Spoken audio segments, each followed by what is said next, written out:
Hey, little birdie. Don't feel down. Come and perch on my shoulder. Don't be shy. I'll show you around town. Really? No wonder they never pay attention to me. Forget it. I probably shouldn't be anthropomorphizing them anyway. Haven't seen you in some time. To which one of the Animo Archon's winds do I owe the honor? Oh, is this your way of saying that you missed me? Since it wasn't meant to be with this little birdie, I'd better leave it alone. Let's take a walk, shall we?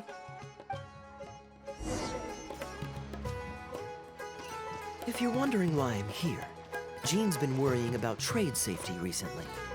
I discovered this when I unwittingly burst into her office to save the day. Another job involving long-distance travel falls to me. I suppose it's my own fault for having such a strong sense of duty.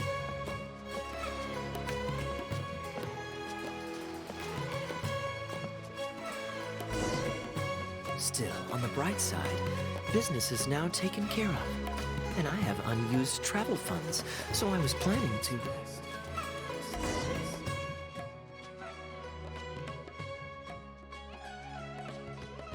Gundafar, we are in the middle of a war. Your place is at the front lines by my son's side. Pray tell, what provokes your unwarranted return to the palace? A matter of utmost importance, Your Majesty, such that I must personally report it to you. Huh. Outdoor theater. Looks fun. Actually, yes. I saw some guards do a musical performance when I was traveling with their caravan in Sumeru. They were desert dwellers. So are these actors. And I think I actually recognize one of them. Come on, let's go watch.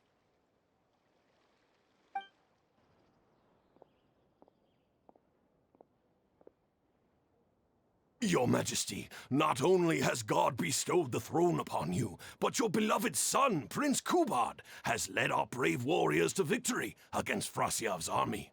His men have laid down their arms and fled. Frasyav's brazen ambition is no more.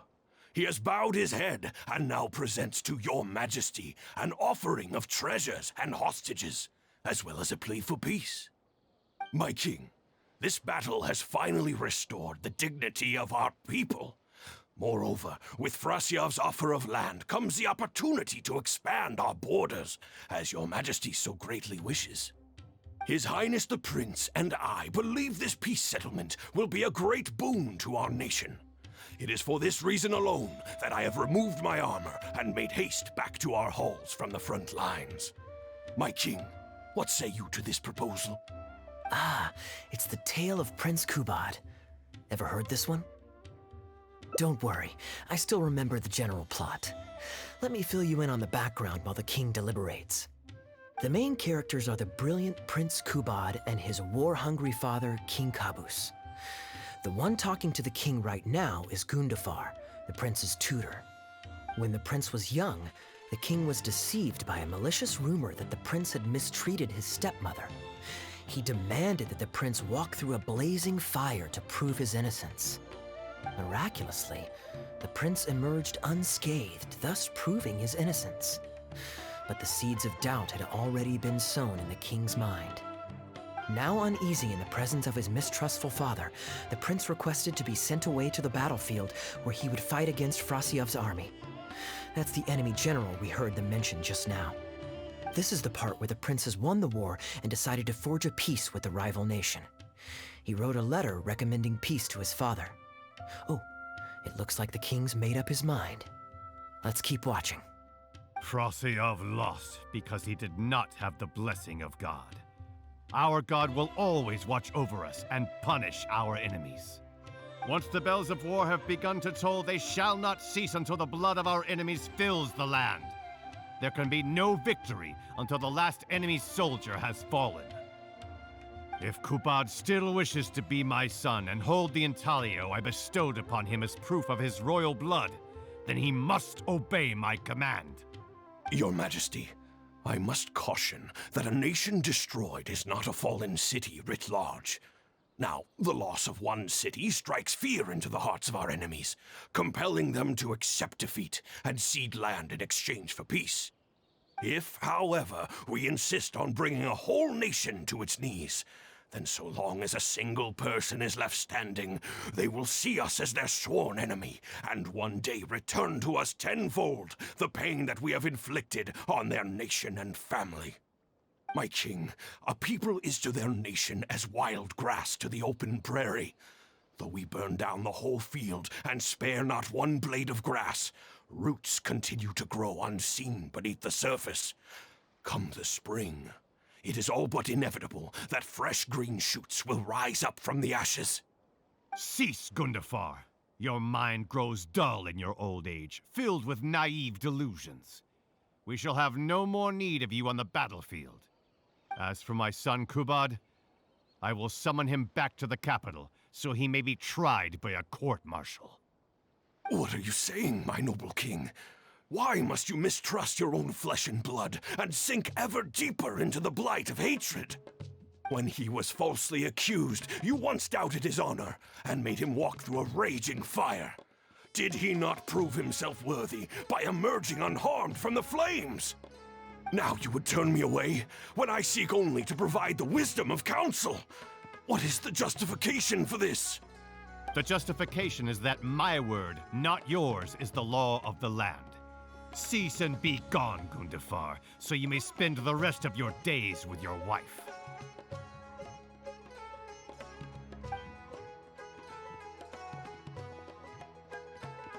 What has become of the king that I served with my life? Fanaticism has robbed him of all reason and wisdom.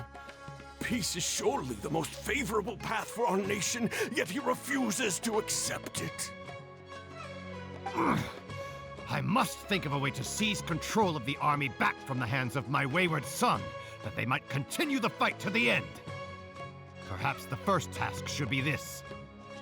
I shall send a loyal contingent of warriors to eliminate Frosyav and the hostages he has sent to our palace. Brilliant acting, Darbil. I saw you approaching us in the middle of the scene. I was worried that my performance would be subpar and you'd think I was just making a fool of myself. Not at all. Far from it. Actually, let me introduce you. This is Darbil, the actor for King Caboose.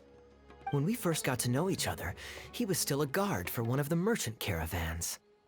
Seems like he's now made the switch to full-time acting. Nice to meet you. Any friend of Kaeya's is a friend of mine. To be perfectly honest, I wasn't making all that much as a mercenary. It felt right to me to get away from the danger and live a more stable life.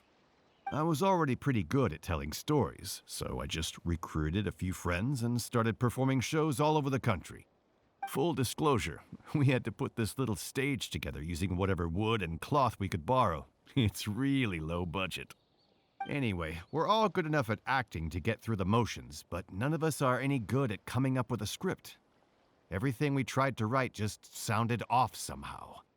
So I got a student from the academia to adapt an old story I knew to make it more appealing to our audience. What do you think? Passable? I could tell that you've had someone tighten up the lines. They turned out very nicely. That's good. Well, as you can see, even now, we still don't have much of an audience. Don't suppose you'd be interested to see the rest of the show? Sure, why not? I don't have anything pressing lined up. And I don't think the Traveler does either. Tickets for 2, please. How much would that be? There's no need for tickets. You could just get some food from Jafar Tavern. We've worked out an arrangement with them. We've actually found a sponsor for this performance, too. He's not too happy about the poor turnout, though. I doubt we'll be able to keep him for the next performance. A real pity. But what can you do, huh? Darbil Asgar still hasn't shown up for the next scene. We should get his costume and sword out so they'll be ready to go the moment he gets here. My apologies. I have to get ready for the upcoming scene. I'll see you from the stage.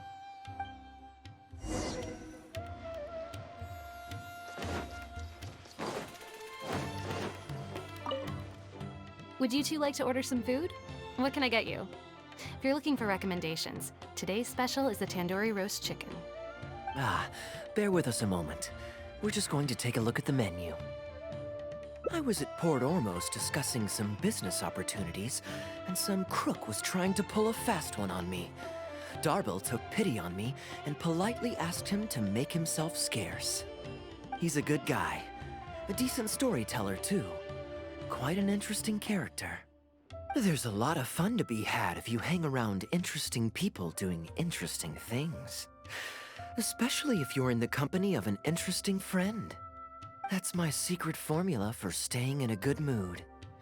Try it out sometime. You'll see what I mean. Thanks for waiting. We're ready to order now. We'll take you up on that tandoori roast chicken. And let's throw in some desserts, too. One each of the rose custard, that talumba, and the patisara pudding, please. That should see us through the show.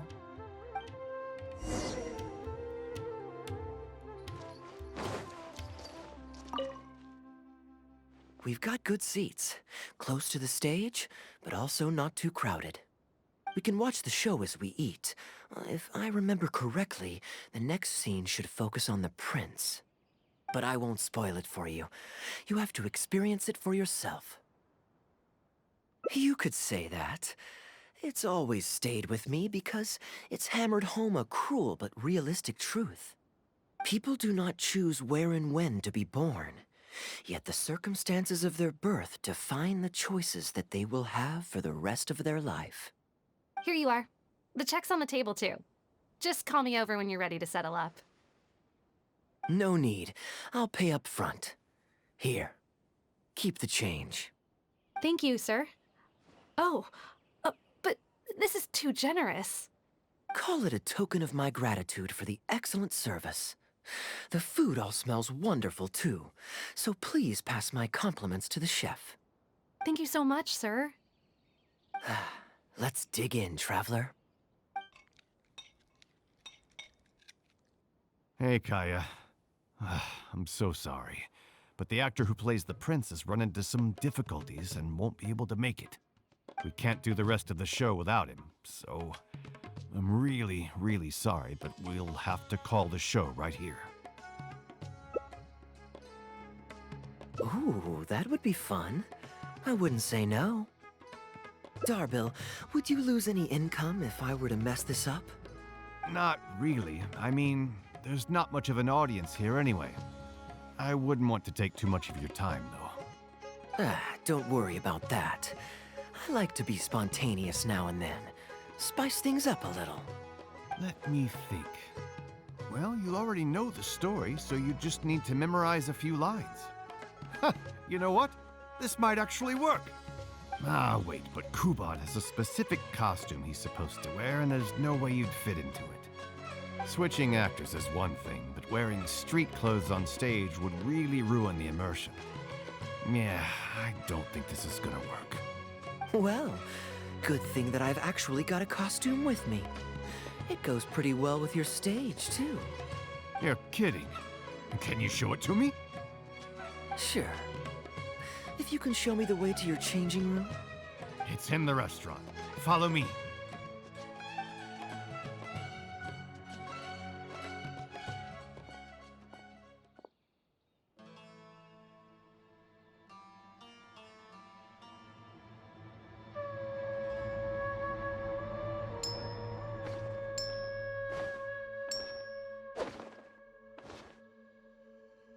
Gotta say, I think I actually look pretty dapper in this. It's a pity I don't have many opportunities to wear it in public. Uh-oh, not a fan of me as a prince? I'll have to act my heart out so you'll be too dazzled to make any digs. Kaeya, here's your script for the next scene. It's not too long, but you also don't have very long to prepare. Do you think you can memorize your lines in time? Only one way to find out.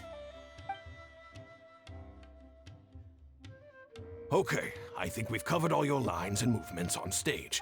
You haven't had long to prepare, so don't worry about forgetting your lines. We'll remind you. All right, I'm good to go. Great. Then let's get this show on the road.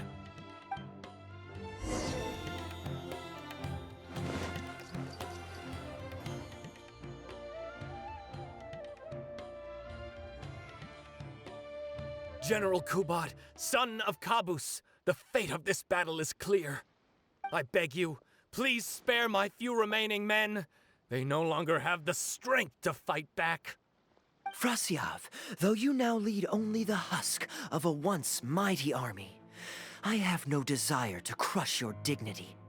Even your most savage warriors have no desire to see further bloodshed, and none among your ranks have opposed these peace talks. Nevertheless, I must hear it from you one final time.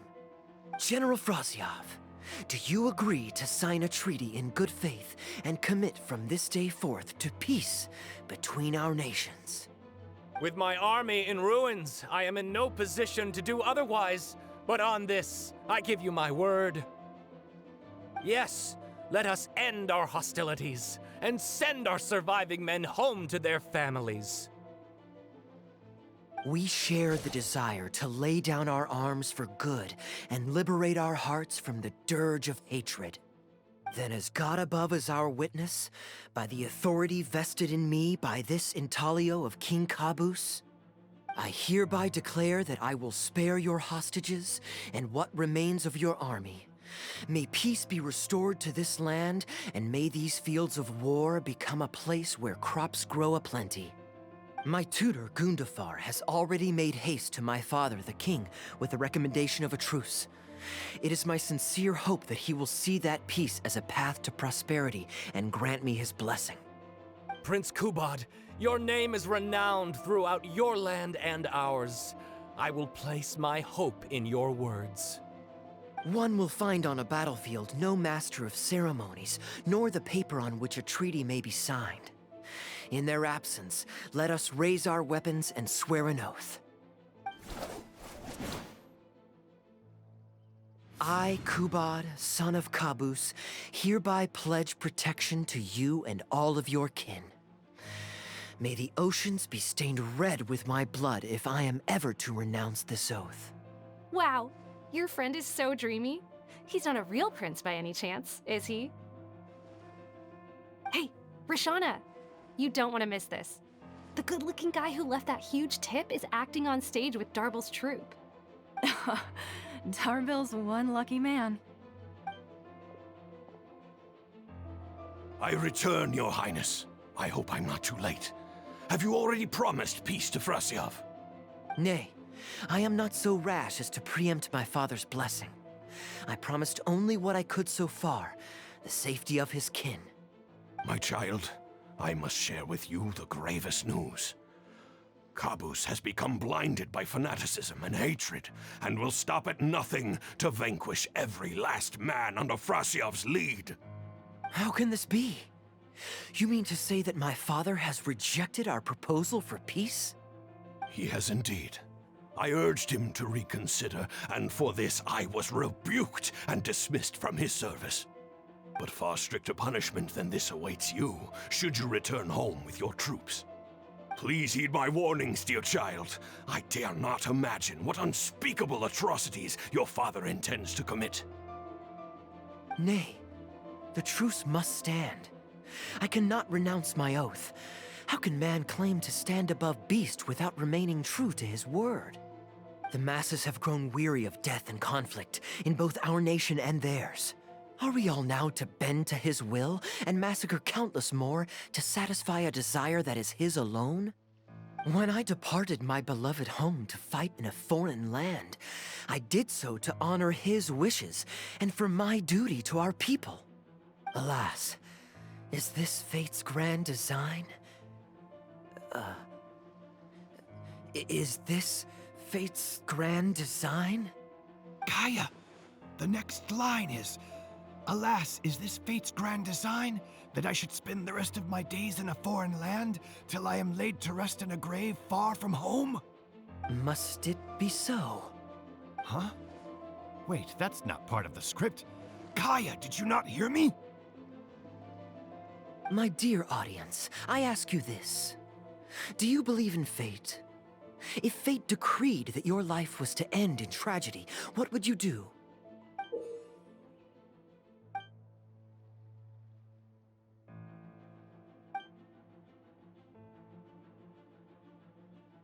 Oh? Then so must it be. Yes, so must it be. I shall discard this intaglio and rid myself of the shackles of fate. Wait, but that's not... My dear prince, do you intend to betray your father and abandon your heritage?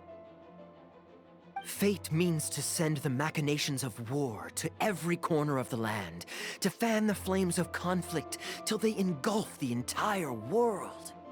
Fate would see my sword tainted with the blood of innocence, that the bright banner of my homeland might fly in every nation known to mankind. But I shall not bow to the will of fate. I am no pawn in heaven's plan. Bravo! Where did this guy come from? Is he one of the new hires? Hey, shut up! Stop interrupting. I, Kubad, will spend the rest of my days in a foreign land, till I breathe my last in a place far from home. Oh, at least he brought it back in the end. Prince Kubad, my child, there is no need to be rash. Please bring at least your fortune and the retainers who will always be loyal to you. Gundafar, my dear mentor, you have always been like a father to me. It brings me only anguish to bid you farewell. But I must walk this path, or freedom dies by my hand. Goodbye, my tribe and kin. Farewell, sweet land of my birth. Goodbye, my child.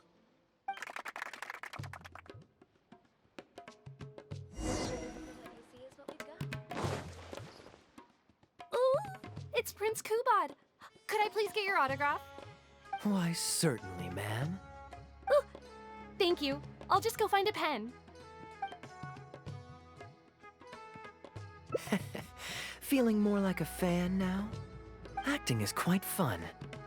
If there ever came a day when I left the Knights of Favonius, I think I might go into acting full-time.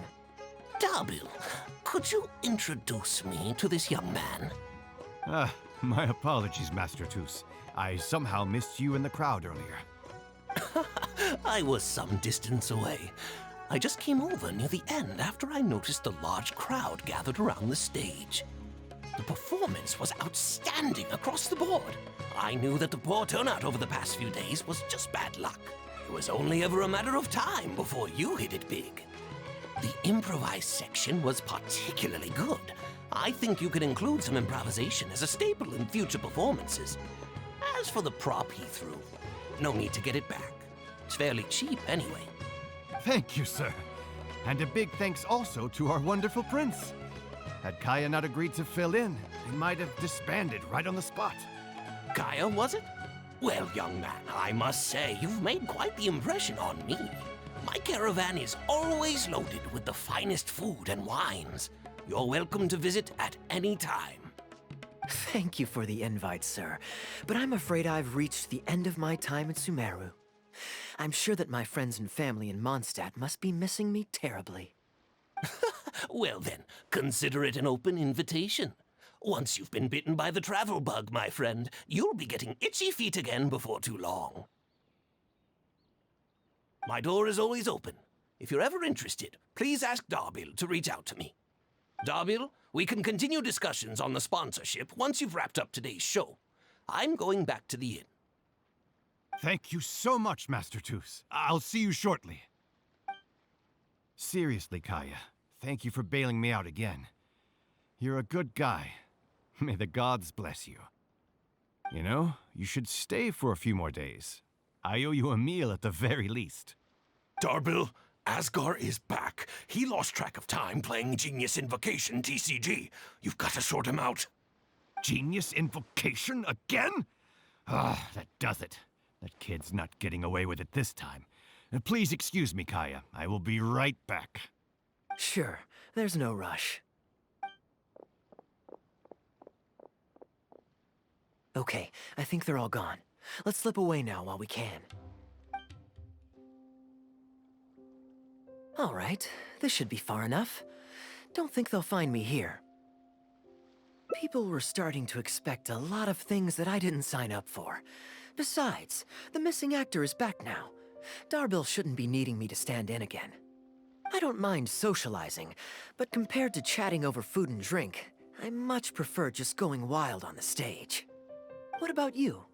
Did you enjoy the show? Oh? I was expecting a lengthier critique, but you've thrown the question right back at me. Sneaky. All right, I'll rise to your challenge. Let me think.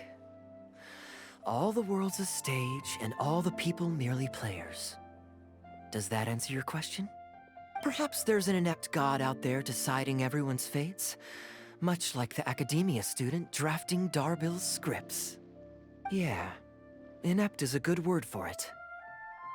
Honestly, it might even be a little too civil to describe a god who turns fathers against their sons and is bent on endless warmongering, don't you think? Anyway, that's exactly why actors need to wake up and realize they don't have to follow the script. There's nothing to stop them from following their gut and making it up as they go along. Oh, my dear traveler, please don't take me too literally. I don't want you to get the wrong idea. The god is just a figure of speech. The real point I'm making is about the actors. Everyone, you and I included, is both an actor and a member of the audience. If you don't like the script, just walk off the stage and join the audience. You always have a choice. A little too obtuse? Well, don't dwell on it. It's nothing worth losing sleep over. I was just thinking aloud. Relax, be yourself, do your thing. That's all I'm really trying to say. When I did my little bit of audience interaction back there, you had no time to prepare. You had to just say what you thought in the moment. I think those spontaneous thoughts are often the most authentic. And that's why I liked your answer. You're still holding on to the intaglio I threw you from the stage, right? Keep it. Think of it as a souvenir from my improvised performance. It's been the most fascinating day, hasn't it, little birdie?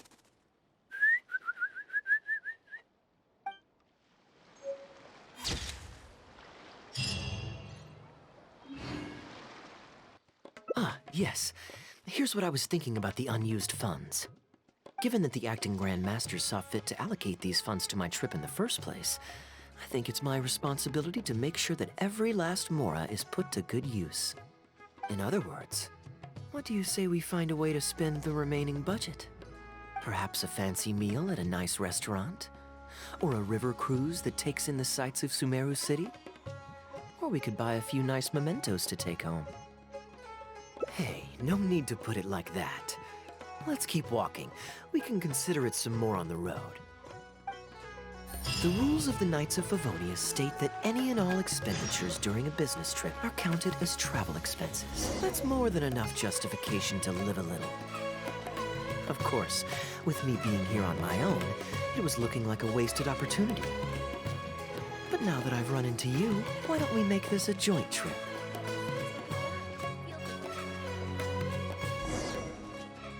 You're always so busy. It's high time you gave yourself a proper break. Even the sharpest blade loses its edge if it's always in use. Regular maintenance is essential for reliable performance. And anyway, life is short, so we should make the most of the time we have.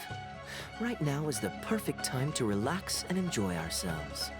And who knows how many other chances we'll get. So come on, what do you say?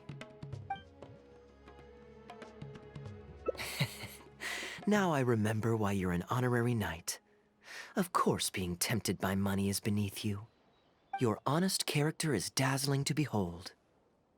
Like the sunlight reflecting off the surface of Cider Lake in the late fall, I hold my hands up. My thinking was mistaken. In that case, I guess today's end-of-trip blowout is cancelled. I shall pack my luggage and prepare to return to Mondstadt. Oh? You'd do that for me? Well, this wasn't what I'd originally planned, but it's a very welcome development. When I was souvenir shopping, I picked out something for you too. Guess my thoughtfulness wasn't in vain. Let's keep that a secret for now. Not because I want to keep you guessing. It's just that I didn't think I'd run into you here. All my gifts are back at the inn. I want you to find out for yourself when you open it. The surprise is what gift giving is all about, is it not?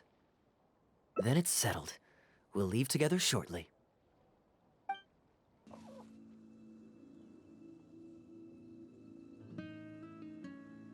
Look, Mondstadt's windmills. Ah, such a comforting sight. Now, as promised, your souvenir. Here you go. According to the merchant I bought it from, mysterious spirits called Jinn often live in lamps like this. And this lamp in particular once housed a very powerful genie. Merchants love to exaggerate to help make a sale, but it's still quite the pretty little lamp. I know you like rare things, so perhaps you can add this to your collection. Of course, you can also use it as an ordinary pot. Personally, I think it'd make an excellent wine vessel. You're welcome. I'm glad you like it. I'm ready to head into the city now. You're free to join me, or you can make your own schedule. I could give everyone their souvenirs first, but I'm not sure whether I'm in the mood for running around and visiting people right after the long journey. Maybe I'll take a breather first. But I know I'll only get bored sitting in my room alone. Ugh. Do you have any suggestions? I'm honored to have such a caring friend. Let's go to the plaza in front of the cathedral. We can listen to the bards playing or feed the pigeons. After so long in Sumeru, I've begun to miss that slow-paced and relaxed atmosphere. There's no rush. We can take our time and stroll on over.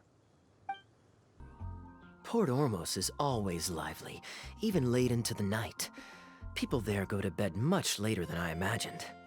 Quite a stark contrast with Mondstadt.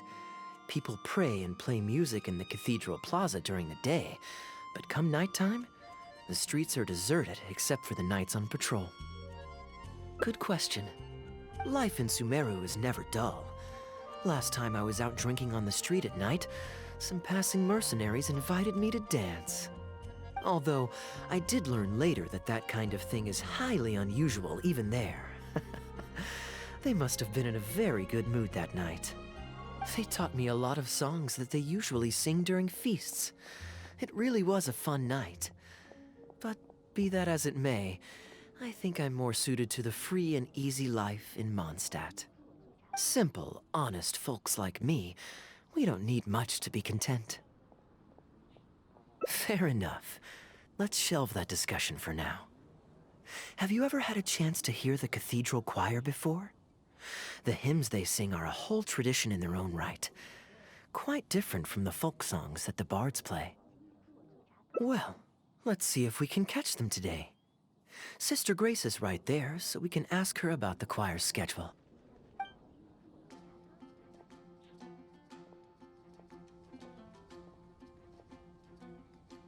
Excuse me, Sister Grace. Does the church choir have any performances coming up soon? Oh, I'm so sorry.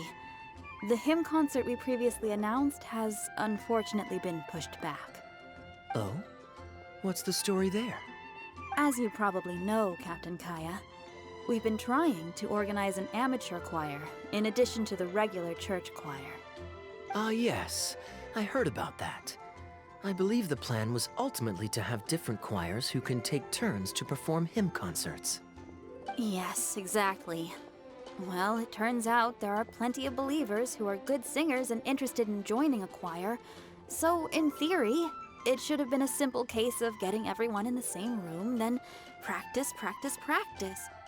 But for some reason, the rehearsals are going terribly. I don't understand it. Everyone in the choir has a basic level of musical literacy, but they sound awful together.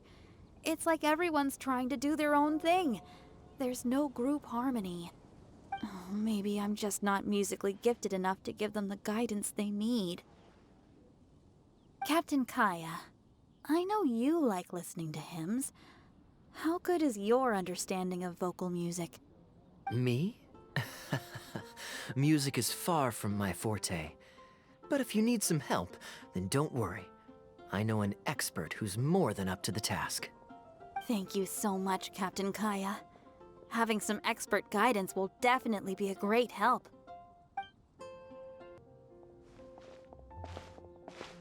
Good day. Drinking alone? I hope you don't mind us joining you. Hello, hello! Please, take a seat. We're all friends here. Patton, 1 moonlit alley and an apple cider.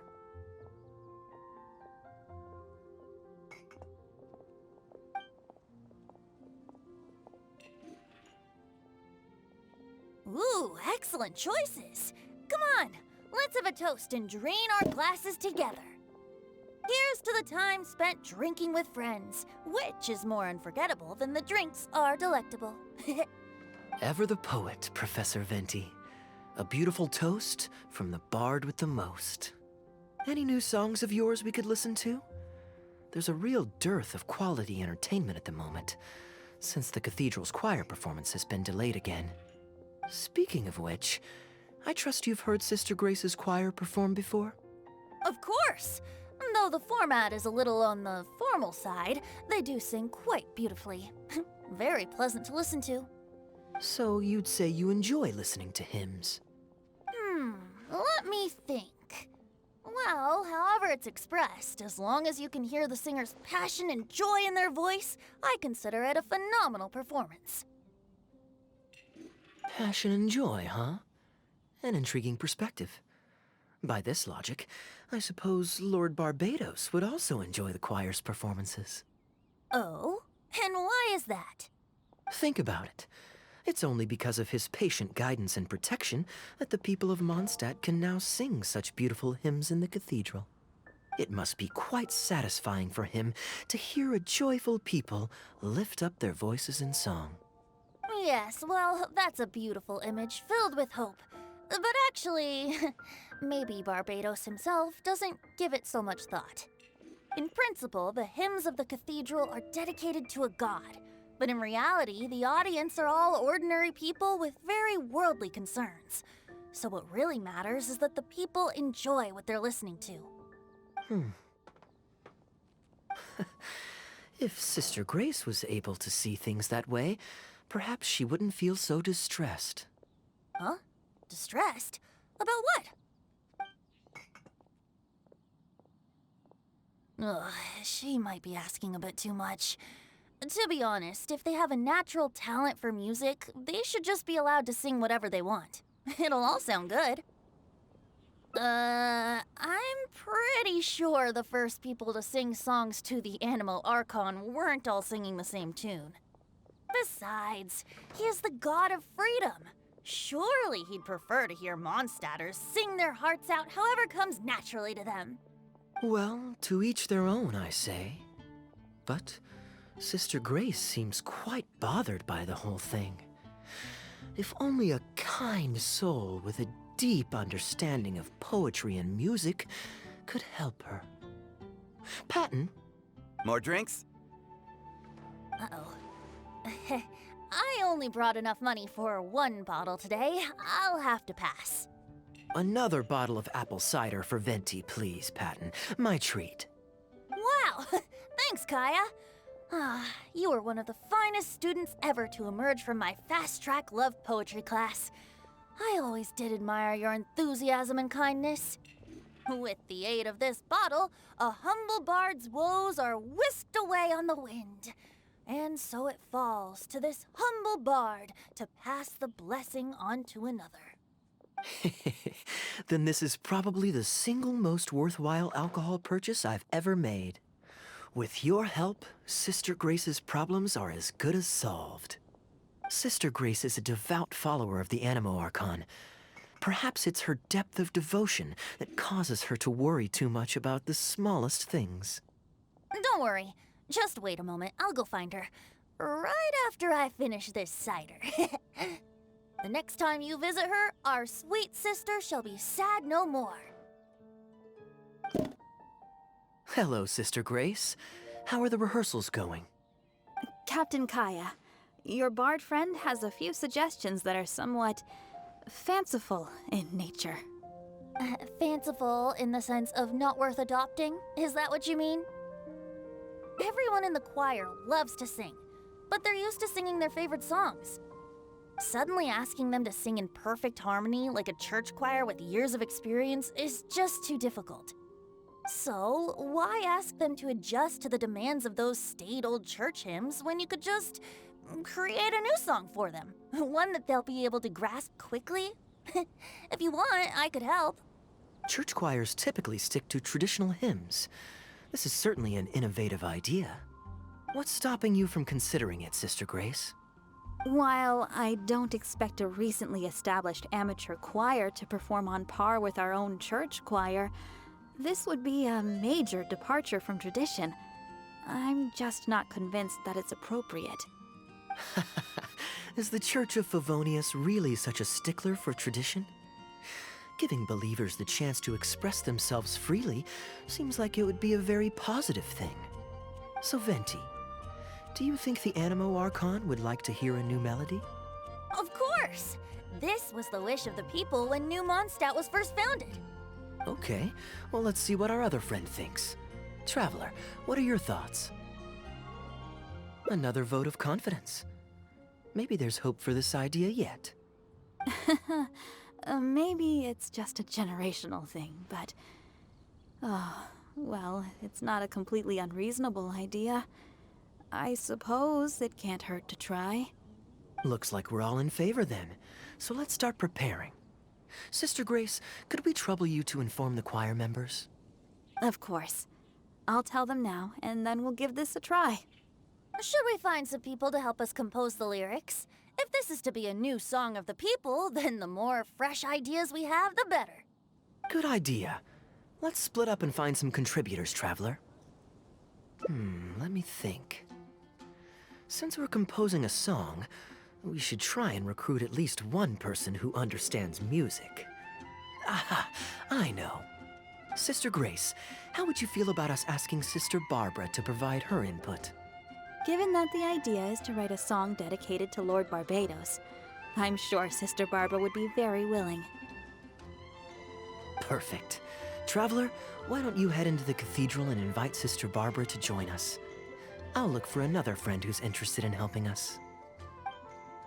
Let the wind lead. Traveler, it's been a long time since I last saw you in the cathedral. Fortunately, I have some time to spare at the moment. What is it? Oh, I see. What an interesting idea. The hymns we know today have been passed down to us through the ages. Very few people would ever think to create a new one.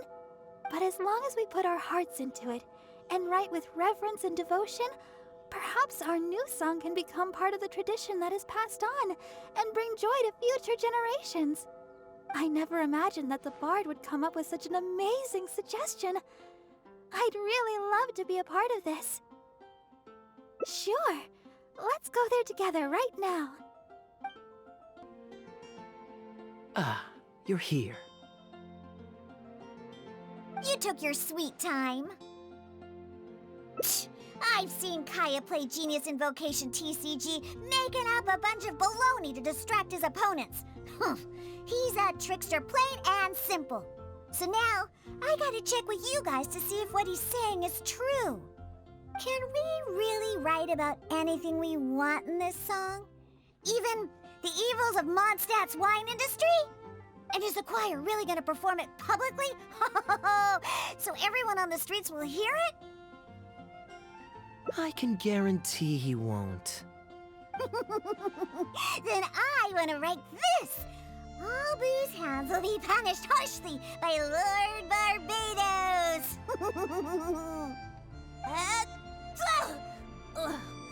That's a very novel idea indeed. I'm used to just humming to myself while I work. So after Sister Grace criticized us for not singing in harmony, I was planning on quitting the choir. I never thought we'd be able to just sing what we wanted. What a relief. Plus, we get to write a song with Sister Barbara. I'm so honored. Thank you, everyone. Why don't we start by picking a theme for this song? I agree. Traditionally speaking, the theme should be Praise be to the gentle and loving Lord Barbados.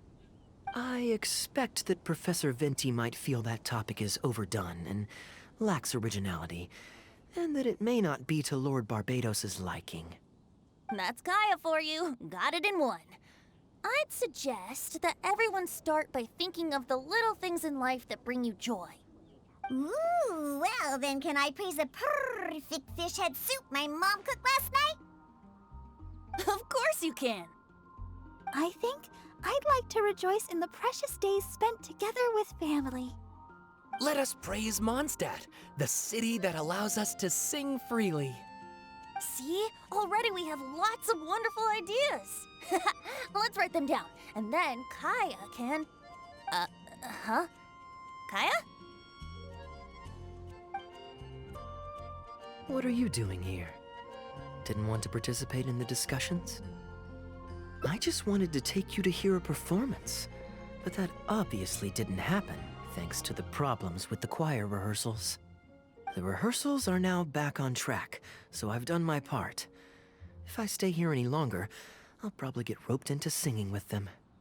I'd rather it didn't come to that. My songwriting abilities are limited. If doing nothing but loitering on the plaza enjoying the scenery all day is the only way to relax, then I suppose I didn't get to relax. But that would get boring after a while. To me, it's more fun to wander around, see what's happening, and insert myself into interesting situations. Besides, can you be so sure I didn't have something to gain from helping Sister Grace with her choir rehearsal dilemma these past few days? Oh, I spy 2 naughty students skipping class, and they just so happen to be the very 2 who asked me to help Sister Grace in the first place. We're ready to review and discuss everyone's lyric contributions now. Hey, why is it that you look like you're trying to run away? I still recall the teachings of Professor Venti. The Animo Archon cares not about how moving the people's songs of praise are, but rather whether or not the song comes from the heart. With so many true believers gathered together earnestly writing a song for him, I'm sure the Animo Archon is watching on and feels very satisfied. That's what a song of worship is all about. So, mission accomplished. And that's the reason you've decided to leave? Slipping away before the final verse is sung, before the poet has uttered the last line, before everything has concluded. I don't know. Something about it just resonates with me. Oh no. You've seen right through me. Wow, that was a craftily crafted speech. I almost fell for it. But to share all this with a group of friends, only to find myself one friend short before the final verse is sung, before the poet has uttered the last line, before everything has concluded, I don't know. Something about it just irritates me. If you don't want to write a poem, then let me gift you one.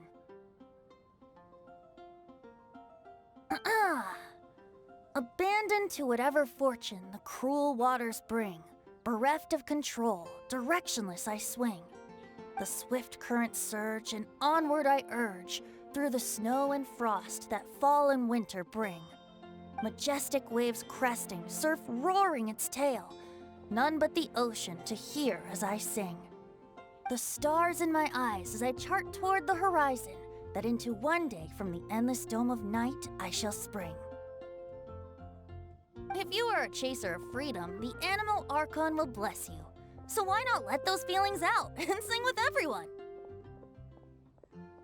A boat that has come unmoored will not get lost in the night, but sail towards the dawn.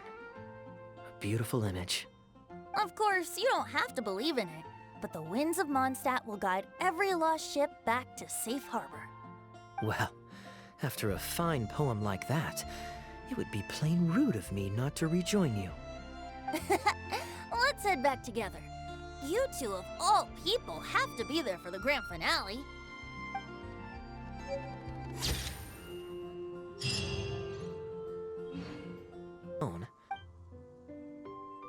Yes, I suppose.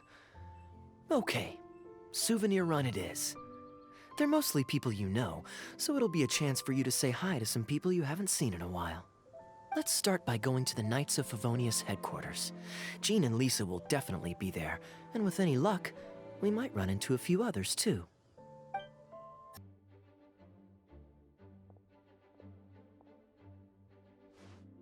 Hey, You too busy? You must have had a tough journey, Kaeya. Oh, it's been a while, cutie. Yes, welcome back, Kaeya. Why is the honorary knight accompanying you?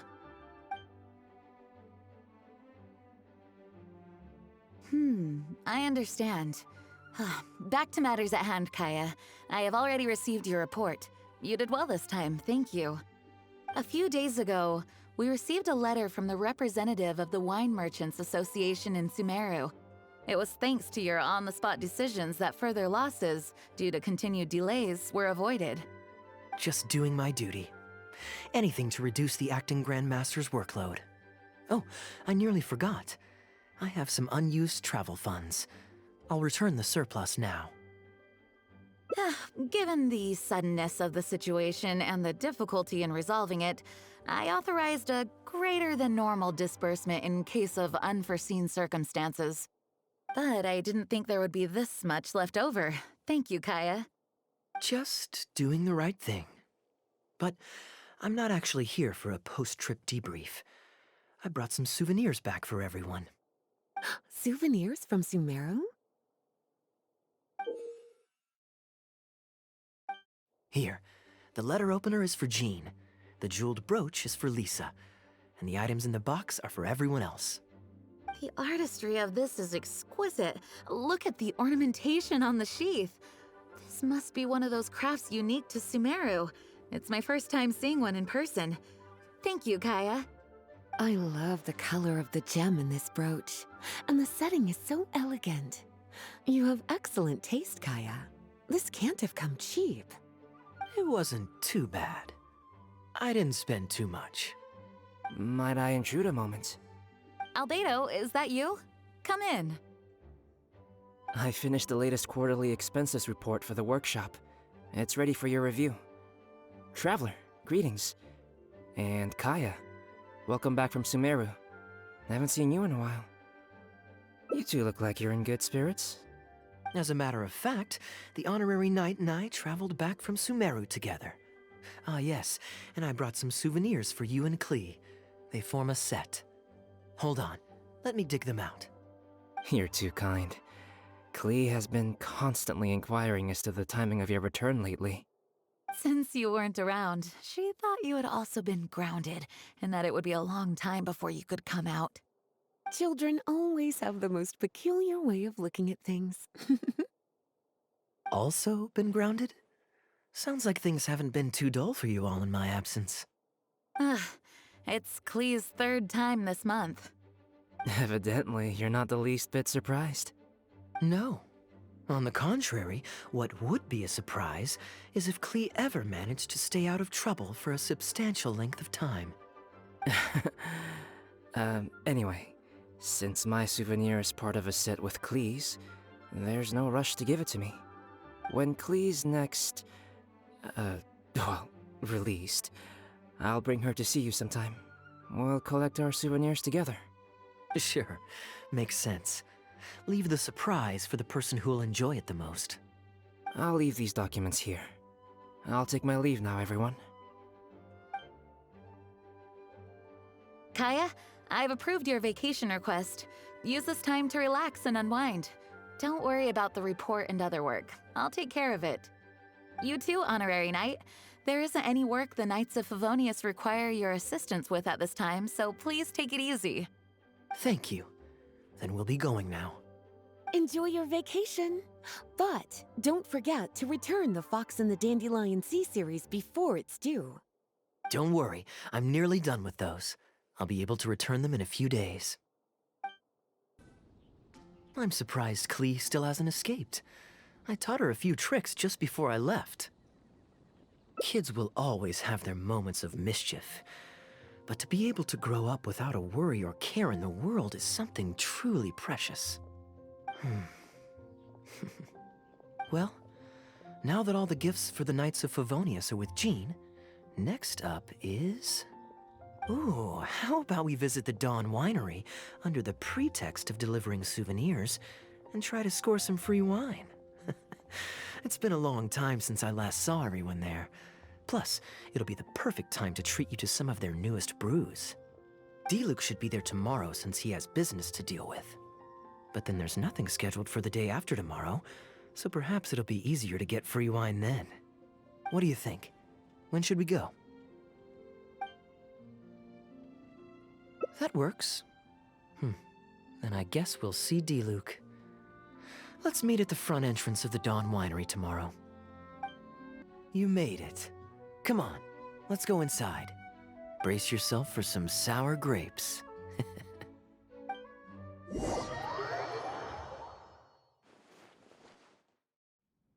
If you're not feeling well, then let me go this time. Oh, I'm fine. It's not serious.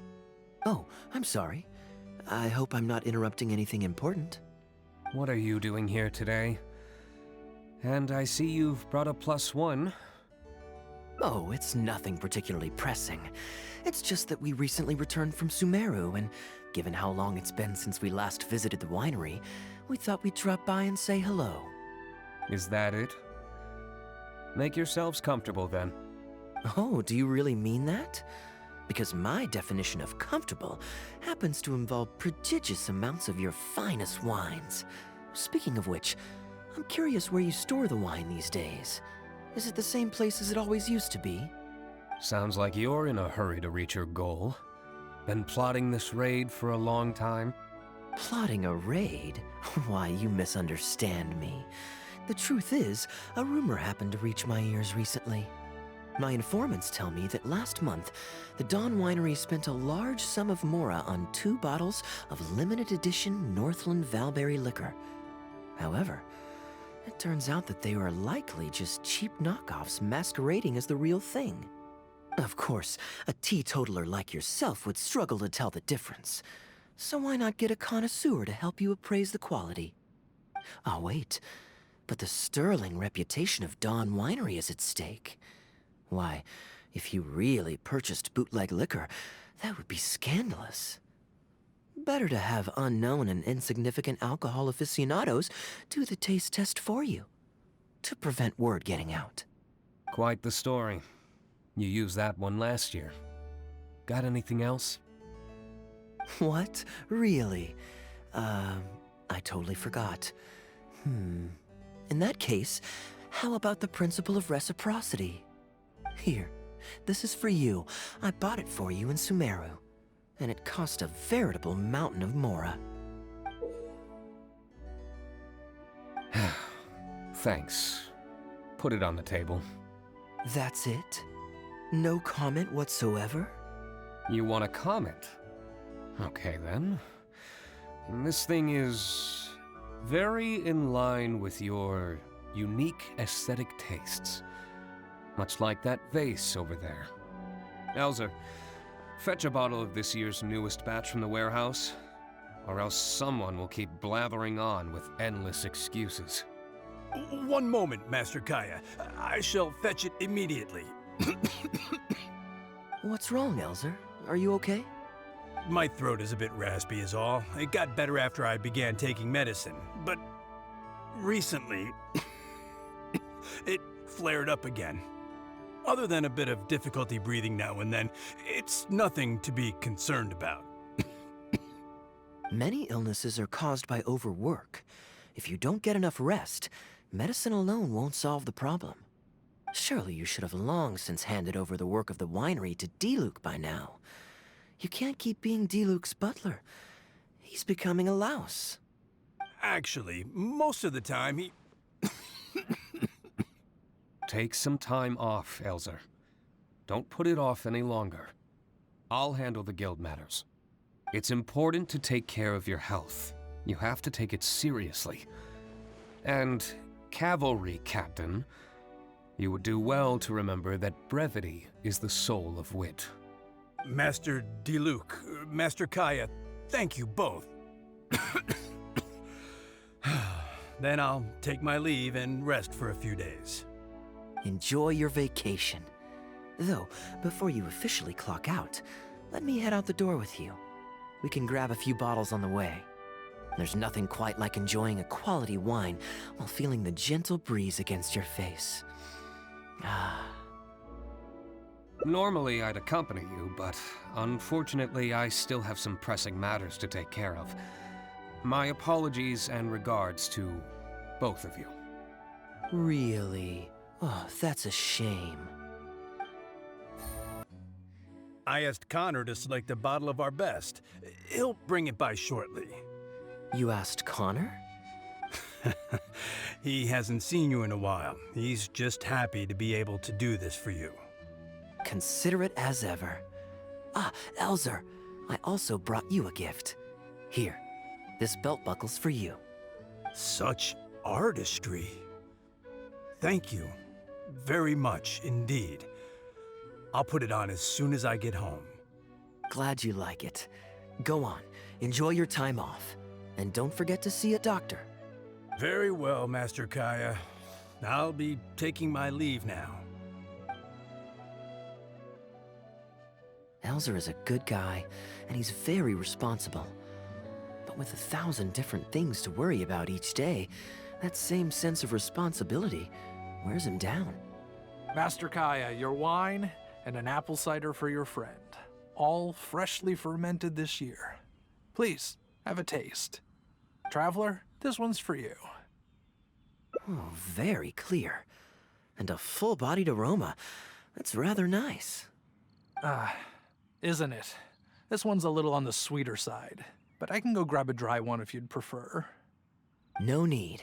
Sweet is just fine. Let's drink one together. Don't mind if I do. I haven't caught up with you like this in a long time. We used to always pour the first glass for you when cracking open a new barrel. With you gone these past few years, I've had to drink it for you. Well, since it wasn't me harvesting the grapes, de-stemming, or crushing them, it's much more fitting that you should take the first taste. It's an important step in the winemaking process. After harvesting the grapes, the stems have to be removed prior to fermentation, or they'll affect the quality. If you'd like, Traveler, you can help us harvest some grapes. Winemaking can be quite a lot of fun. It isn't nearly as exciting as he makes it sound. Your back will be in so much pain after picking grapes that you won't be able to stand up straight. Master Kaeya is right. Harvesting grapes is back-breaking labor. But seeing the grapes turn into grape juice, then ferment into wine, it's a fascinating experience. And every person at the winery should have a chance to share in it. Wait, so Diluc actually helps you with the winemaking? Oh, goodness no. Master Diluc is far too busy, not just during the day, but even at night. Oh? And just what is Diluc always so busy with? Well, you know, come nightfall, he's always out there, networking, and so on. Master Kaeya, you may be surprised to learn just what lengths Master Diluc is willing to go to for the sake of the business. Connor, you're an awful liar. I hate to see you struggle. Oh, so Master Kaeya, how do you like your drink? I remember you weren't very interested in wine when you were young. That was because the adults said children weren't allowed even a drop. Don't you remember how much trouble Diluc got in that time he snuck a drink? Ah, yes, of course. Adeland even covered for the two of you. But on a serious note, having grown up at a winery, I spent my childhood watching Tunner plant the grape seeds, waiting for them to ripen on the vine, harvesting them together, and waiting for the alcohol to ferment. Even though I couldn't help with making distilled spirits, watching everyone work was fascinating. How could anyone not love to drink with a childhood like that? So, let us raise a glass to wine itself, and in thanks to the gracious hospitality the winery has shown us today. Hear, hear, to Dawn Winery. Speaking of wine, Connor, I have a gift for you. It's a decanter set from Sumeru. I get a present too? Thank you, Master Kaeya. Time really does fly. I still remember the days when everyone was giving you gifts at your birthday parties when you were young. Now I have wrinkles and Tunner's bent double, Well, Master Kaeya is the cavalry captain of the Knights of Favonius. How is Tunner holding up? He's still tough, but getting on in years, so some things just aren't as easy as they were. But he's used to doing things his way and doesn't trust new employees to do it for him. A lot of the temporary workers I hired quit because they couldn't handle how picky he was. Master Kaeya, if you have time, why not go talk to him about it? You're probably the only person he'll listen to besides Master D-Luke. I definitely owe him a visit. I haven't seen him in some time, and I do have fond memories of the days when he was teaching me to pick grapes. Busy day today, Tunner? Oh, Master Kaeya, you're back. No, I'm not at all busy. I just spend my hours watching the grapes growing on the vine. They're growing wonderfully this year. A few rows are almost ripe. We've already begun harvesting them these past few days, so that'll keep me occupied. Sit. After we're done picking, I'll bring a few bunches over for you to try. No need. We were just drinking with Connor, and our stomachs are so full of wine that we couldn't eat a bite. What about your friend? Doesn't she want to try? Allow me to introduce the honorary knight of the Knights of Favonius. Ah, the honorary knight in the flesh. There are so many talented people in the Knights of Favonius. You all have bright futures ahead of you. Harvesting grapes is hard work. Let me help you. Do you still remember how I used to help out when we were short-handed? I believe I do. In that case, I'm counting on you. What's this? Everyone's clamoring to do manual labor? Well, suits me. More help is always appreciated. Come with me, young lass. I'll tell you which grapes are ripe enough, and you can pick them.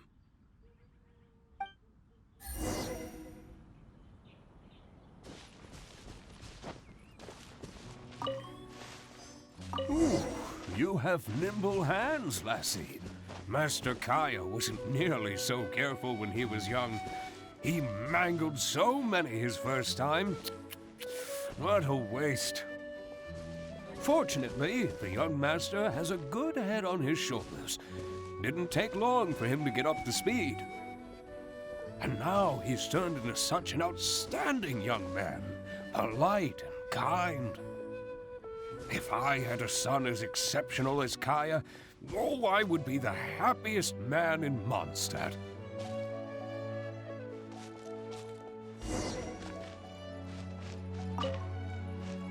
There's a few more rows of grapes up ahead. Let's finish picking them together. Careful not to damage the grapes when you pinch the stem. These grapes look excellent. You're a fast learner.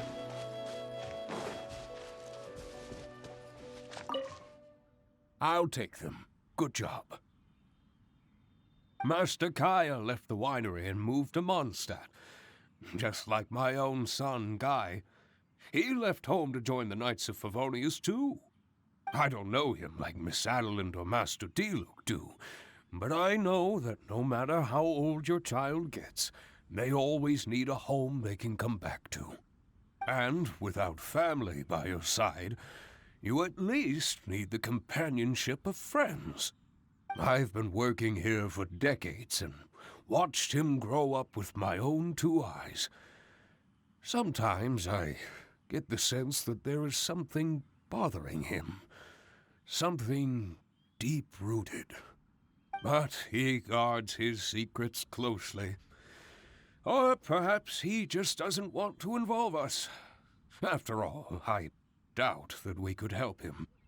I can see that you have a good relationship with Master Kaeya. Please look after him. He's very dear to us. That he is, yes. I do still think of him as a child. It takes time for an old man's mind to adjust. Wonderful, wonderful. Knowing that he has a friend like you, we here at the winery can be happy for him. You're looking very happy, Tunner. Was the traveler telling you some jokes? Oh, no jokes. I've received a letter from my son, Guy. He's really going places. I'm so delighted. Master Kaeya, honorary knight. My eyesight is fading in my old age. Could you read it out for me? Of course. Thank you both.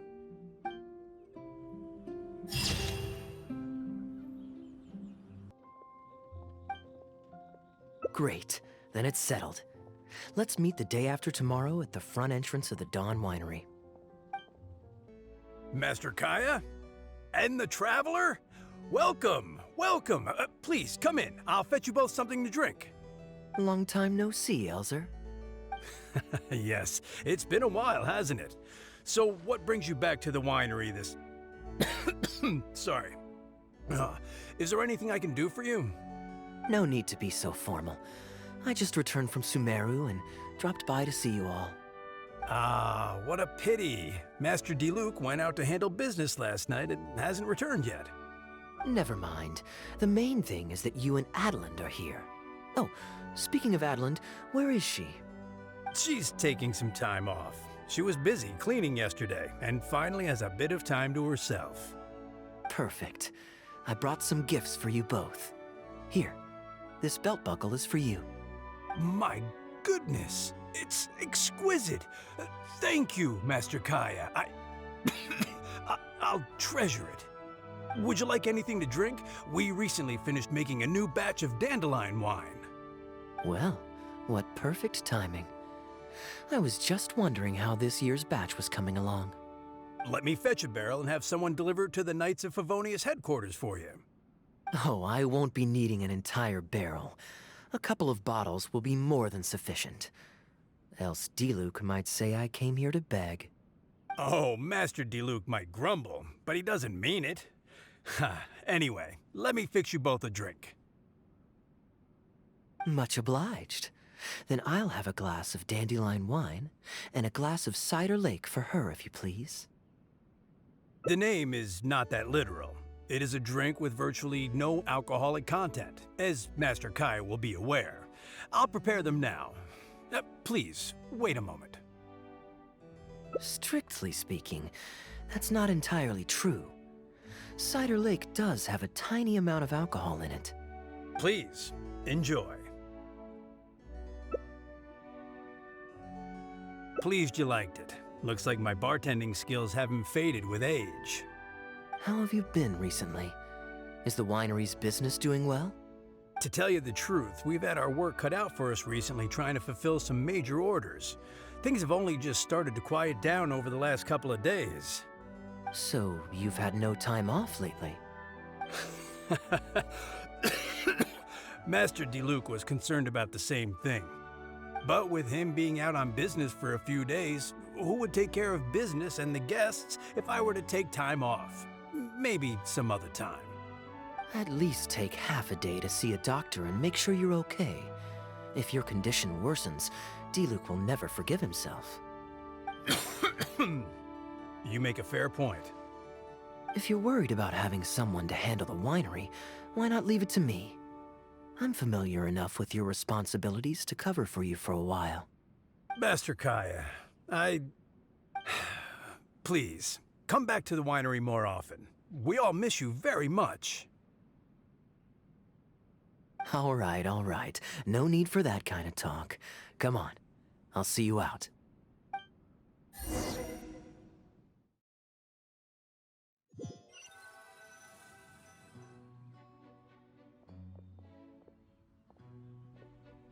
While I'm resting, I shall leave Dawn Winery in your hands. Don't worry, I'm not going anywhere. Rest easy, and go see the doctor. Such great weather today. A calm breeze and delicious wine. This is quite the treat. Though, it's a pity this batch seems a bit bland. How about I go to the wine locker and fetch one from the reserve collection? I remember it's on the second floor. Of course it's fine. I promised Elzer I'd help. I said nothing about leaving the wine alone. sorry I'm a little late to the welcome party, but I believe I just heard the words wine locker and reserve collection. Planning on pilfering a bottle of reserve, Master Kaeya? The reserve collection is reserved for a reason, you know. You should at least run it past Master Diluc first. Oh, Adeland, surely you misheard. We were simply taking a walk around the house. I see. Anyway, what brings you and the traveler to the winery today? We just returned from Sumeru. It's been a while, so I thought we might drop by and say hello. And perhaps enjoy a complimentary drink while we're here. Surely you wouldn't object, Adeland. How could I object? We're simply happy that you've come back to see us. Oh, Adeland, I also brought some gifts for you all. This bottle of essential oil is for you. If you rub it on your hands when it gets cold, your skin won't crack. Oh my! I can't believe you remembered something like that. Of course I remember. You always took such good care of me when I fell sick as a child. In comparison, this is nothing. No, you're all grown up now, and you don't get sick nearly as easily. You don't need me to look after you anymore. True, I don't get sick as much. But speaking of being looked after, when I was in Sumeru, I did find myself and my stomach missing your cooking so terribly. Oh, are you hungry? Would you like to eat something? You too, traveler. Please tell me if there's anything you'd like to eat. Well, now that you mention it, I do actually feel a bit peckish. Steak? Oh, yes. A nice steak would really hit the spot. Fragrant cedarwood grilled, medium, stewed vegetables on the side? Yes, just like you always used to make. Thank you kindly, Adeland. My pleasure. Traveler, I'm sorry I'm not familiar with your preferences. Would you like to come with me and select a few dishes? Grilling the steak over fragrant cedarwood infuses it with more flavor than pan-frying it. It's a favorite of Master Kaeya's. Since using an open flame to grill indoors is somewhat inconvenient, we usually set up a grill outdoors. It's perfect for grilling meat, but you can also use it to make stews. I can offer you a satisfying salad, cold cut platter, and anything stewed. What would you prefer, traveler? Okay, right away. Master Kaeya really likes stewed vegetables, but it takes the most time. So I'll start making that first, and then prepare your meal once that's underway. Of course! I looked after him and Master Diluc when they were growing up. He wasn't always such a complicated character. He was a gentle child, polite and very sweet. Boys, huh? The gentle ones grow up to be wild, and the rambunctious ones become quiet and reserved. At least that's my experience. If there's anything you don't understand about Master Kaeya and his antics, please feel free to talk to me about it. His temperament has changed quite a lot over the years, but he still has a lot of the endearing qualities I remember. Kaeya is much savvier and more mature than he used to be. Goodness knows he can be tricky to deal with. But let me share a few little tips. When he answers your question with a question, stop and think carefully about what he wants you to believe, and don't be led on by him. As for not knowing what he's up to, that's because he loves making up a good cover story. But don't let him get to you too much. You can take it from me. You were drinking a cider lake just now, right? Do you know why it's called that? The name was coined by none other than Master Krepus when he mixed the drink for Master Kaeya himself. Oh, they were adorable when they were young. One time, the winery was hosting a banquet, and Master Krepus strictly forbade Master Diluc from drinking. Master Diluc wasn't happy about that, and he convinced Master Kaeya to team up with him and sneak into the wine cellar to steal some dandelion wine. And how did I find this out? Because when Master Kaeya attempted to distract me, I could clearly see Diluc hiding around the corner of the corridor, gesturing to Master Kaeya to direct him through the whole thing. The Captain Kaeya of today never bats an eye when he lies, but he wasn't like that at all when he was young. Ah, goodness, how did I get into this? Anyway, they were discovered by Master Krepus in the end, and he was furious. He punished Master Kaeya by making him write lines, and Master Diluc was forced to clean the wine barrels in the cellar. The wine cellar had over a dozen large wine barrels to scrub, and Master Diluc was just a child. There was no way he could finish it all by himself. Master Krepus really meant to teach him a lesson. I'd originally planned to secretly finish off the work for him, but when I peeked inside the cellar, I found that Master Kaeya was already there. He and I finished scrubbing the remaining barrels. When Master Krepus saw that the bruises on Master Kaeya's hands were even darker than those on Master Diluc's hands, he instantly understood the situation. Master Krepus wasn't stern by nature, so to comfort Master Kaeya, he mixed him a drink and added a few drops of alcohol just so he could have a little taste. So you see, Kaeya was a gentle child, and never one to boast about the things he did for other people. Sometimes he'd even deny it if asked. His friends have a special place in his heart, even if he keeps this to himself. Kaeya's quite a smooth talker these days, but I can tell that his habit of quietly helping others hasn't changed. Ah, good. Okay, the stew is nearly ready, but the meat and the other dishes will need a moment. Please wait at the table. I'll be over shortly. Drinking fine wine, eating Adeline's steak? Ah, now this is what I call a vacation. Oh? What has Adeline been telling you? So she told the good stories. Well, shucks. Now I'm embarrassed. Food's ready. I hope you're hungry. I made a little extra, given how long it's been since you were last here. Oh, we never imagined there would be such a magnificent feast. You've really outdone yourself. Why don't you sit and eat with us this time? If you keep chatting away, the food will get cold. I'll wait here. Please call me if you need anything. I'm afraid that just won't do, Adeline. I'm serious. We get together so rarely. Can't you bend the house rules just this once? After all, I don't live here anymore, so I'm just a regular guest. You aren't going to refuse your honored guest this small request, are you? Since it's you, Master Kaeya, I see no choice but to honor your request. I know that us sharing a meal is a sign of our close relationship, but this is technically against the rules for a maid, so please forgive me for rebuffing you at first. I didn't mean to sound rude. Traveler, given how petty Master Kaeya can be, it must be hard for him to make friends. Does he have any friends in the Knights of Favonius? See? I do have a way with people. And now I have her here to back me up. Hello, everyone. Pardon me, but is this Dawn Winery? I'm Guangzhe, a guard with the Secure Transport Agency under the Leo Communications Office. Here's my card. No wonder Elzer felt so strongly about staying. He certainly wasn't kidding about how busy it is.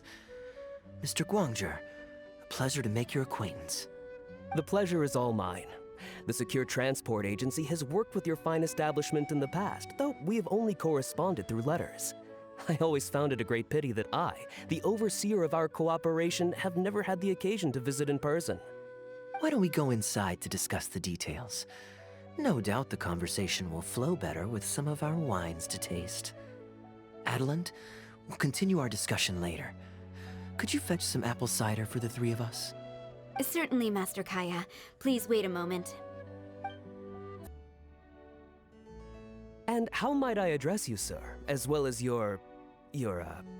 Just Kaeya is fine. I'm standing in today for Elzer, who usually manages the winery's business. And this is my good friend. A pleasure to meet you as well. I'm not just here today to pay a visit. I actually have an invitation for Master Diluc to cut the ribbon at a ceremony to celebrate our agency's business. Our collaboration with Dawn Winery last year was quite successful, and I was curious about your product shipment plans for the next quarter. If it's no trouble, please, also mention to Master Diluc that our agency has expanded this year, so if the winery has any additional needs, please consider us. Master Kaeya, the apple cider you requested. Master? Wait. Pardon my foolishness, but might I inquire as to your relation to Dawn Winery? I'm Master Crepus's adopted son, and Master Diluc's brother. However, as a serving captain with the Knights of Favonius, I am rarely at the winery. My mistake. I apologize for not realizing earlier. I do hope I have not done you a discourtesy. You may have misunderstood, Mr. Guangzhi. Though I am Master Diluc's brother, I don't actually live at Dawn Winery. I'm also a guest here today. I'm merely here receiving guests due to Elzer being temporarily indisposed. But please, don't worry. I will be sure to extend your invitation to Master Diluc. Thank you for your graciousness. I knew the Dawn Winery's wines were delicious, but I am only now discovering how wonderful the apple cider is. It has a clear and inviting fragrance.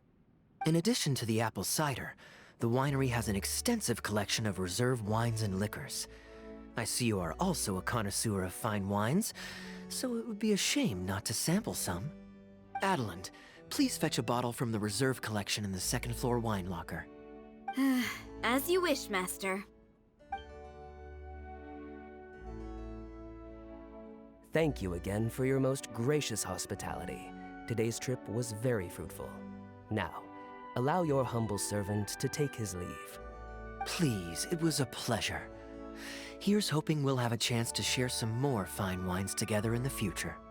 The guest has left, Master Kaeya. It's no skin off my nose.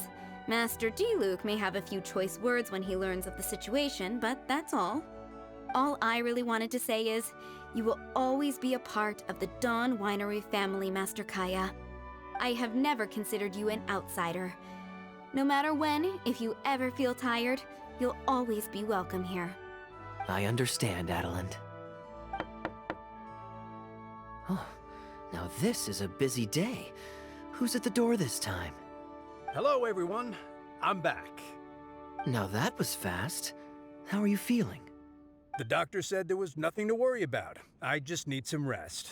But on the way back, I met someone who was looking for Master Kaeya. Kaeya! Shh! Klee's here to rescue you! Come on! Let's escape! Ah! Miss Honorary Knight! Are you grounded with Kaeya too? Grounded? Yes, Albedo was saying something about that. Sumeru was fun, but it can't compare with Mondstadt.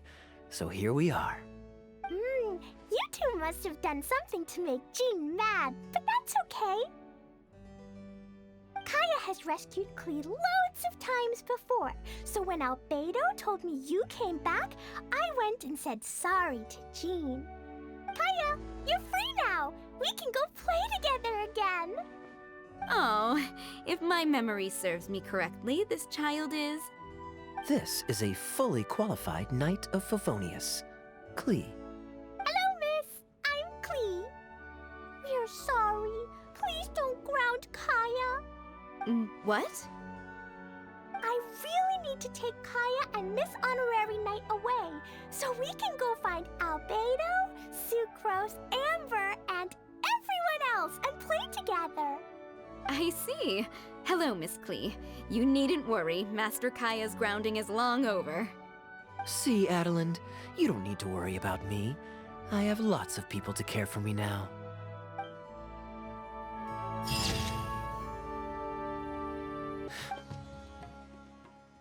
Great. Music to my ears. I'll cover the travel costs, of course. There's nothing more enjoyable than the company of a good friend. Let's call this a nice little excursion to round off my long business trip. Now, let me think where we should go. I've seen a lot of Sumeru already, so let's go for someplace new. How about Liyue? I'd be heading past there on my way back to Mondstadt anyway, so it's not out of the way. Well, lucky me. I'll hold you to that. Liyue's Ministry of Civil Affairs frequently corresponds with the Knights of Favonius, so the address on their letterhead is one of the few places I'm familiar with. I don't have much luggage, so it won't take me long to pack. Give me a moment, and then we'll head there together. I've heard that there's lots to see and do in Liyue, but I'm sure you're more familiar with the place than I am, so I'll leave the itinerary to you. Great. Maybe you can tell me about your previous travels here along the way. It's such a satisfying feeling to just drop everything, go on a long trip, and see something new. Who knows who we might cross paths with? We might even end up going on an impromptu adventure. Just like how I met you in Port Ormos, and now we're here. Come on, let's see what's up ahead.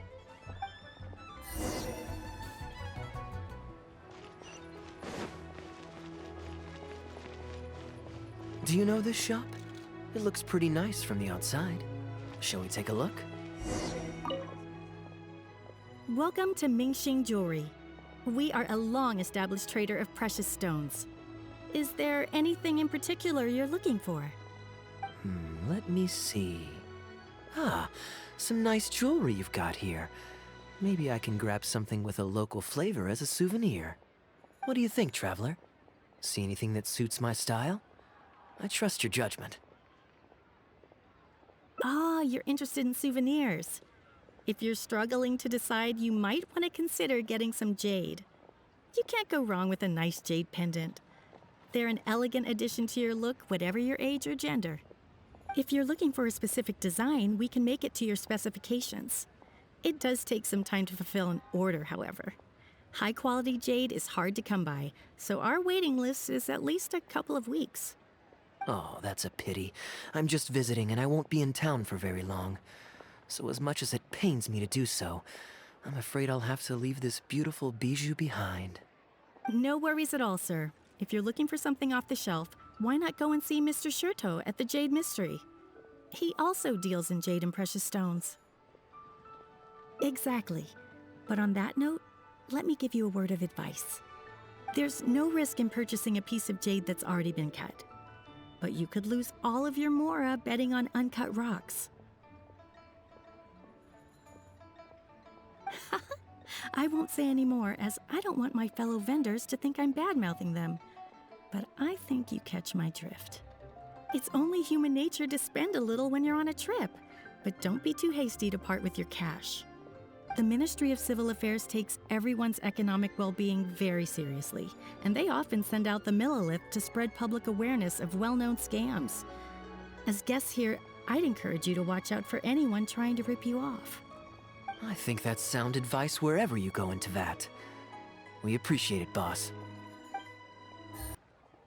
Welcome! Looking for uncut stones or pre-cut jade? We've got plenty of both for your viewing pleasure. Uncut stones. Ah, yes, we were just briefed on that. Let's take a look at the pre-cut jade.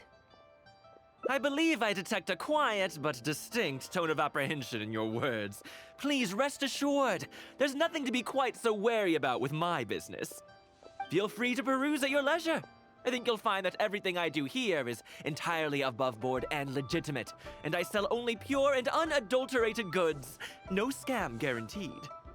Sure, you can bet on jade and lose if you're unlucky, but that doesn't make it a scam. My terms are clear and transparent, and I only do business with willing customers. What scammer can claim that? Sounds perfectly reasonable. At the end of the day, it doesn't matter how much the vendor is charging. If the customer decides to hand over their money, they're taking the bait of their own free will. Yes, exactly. I'm glad you understand. Although your peculiar phrasing at the end there, you almost make it sound as if I really am scamming people. Anyway, betting on jade is what it is. Feel free to try your luck, but if you can't afford to lose, then it's not for you. We don't need to cause each other any trouble. I'll leave you to browse at your own pace now while I deal with other potential customers. Amber-colored jade would probably make for a good souvenir. Why not? This is a quirky little place. Somehow, I'm inclined to entertain him for a bit. Well, if you're not interested, then I guess we'll pass.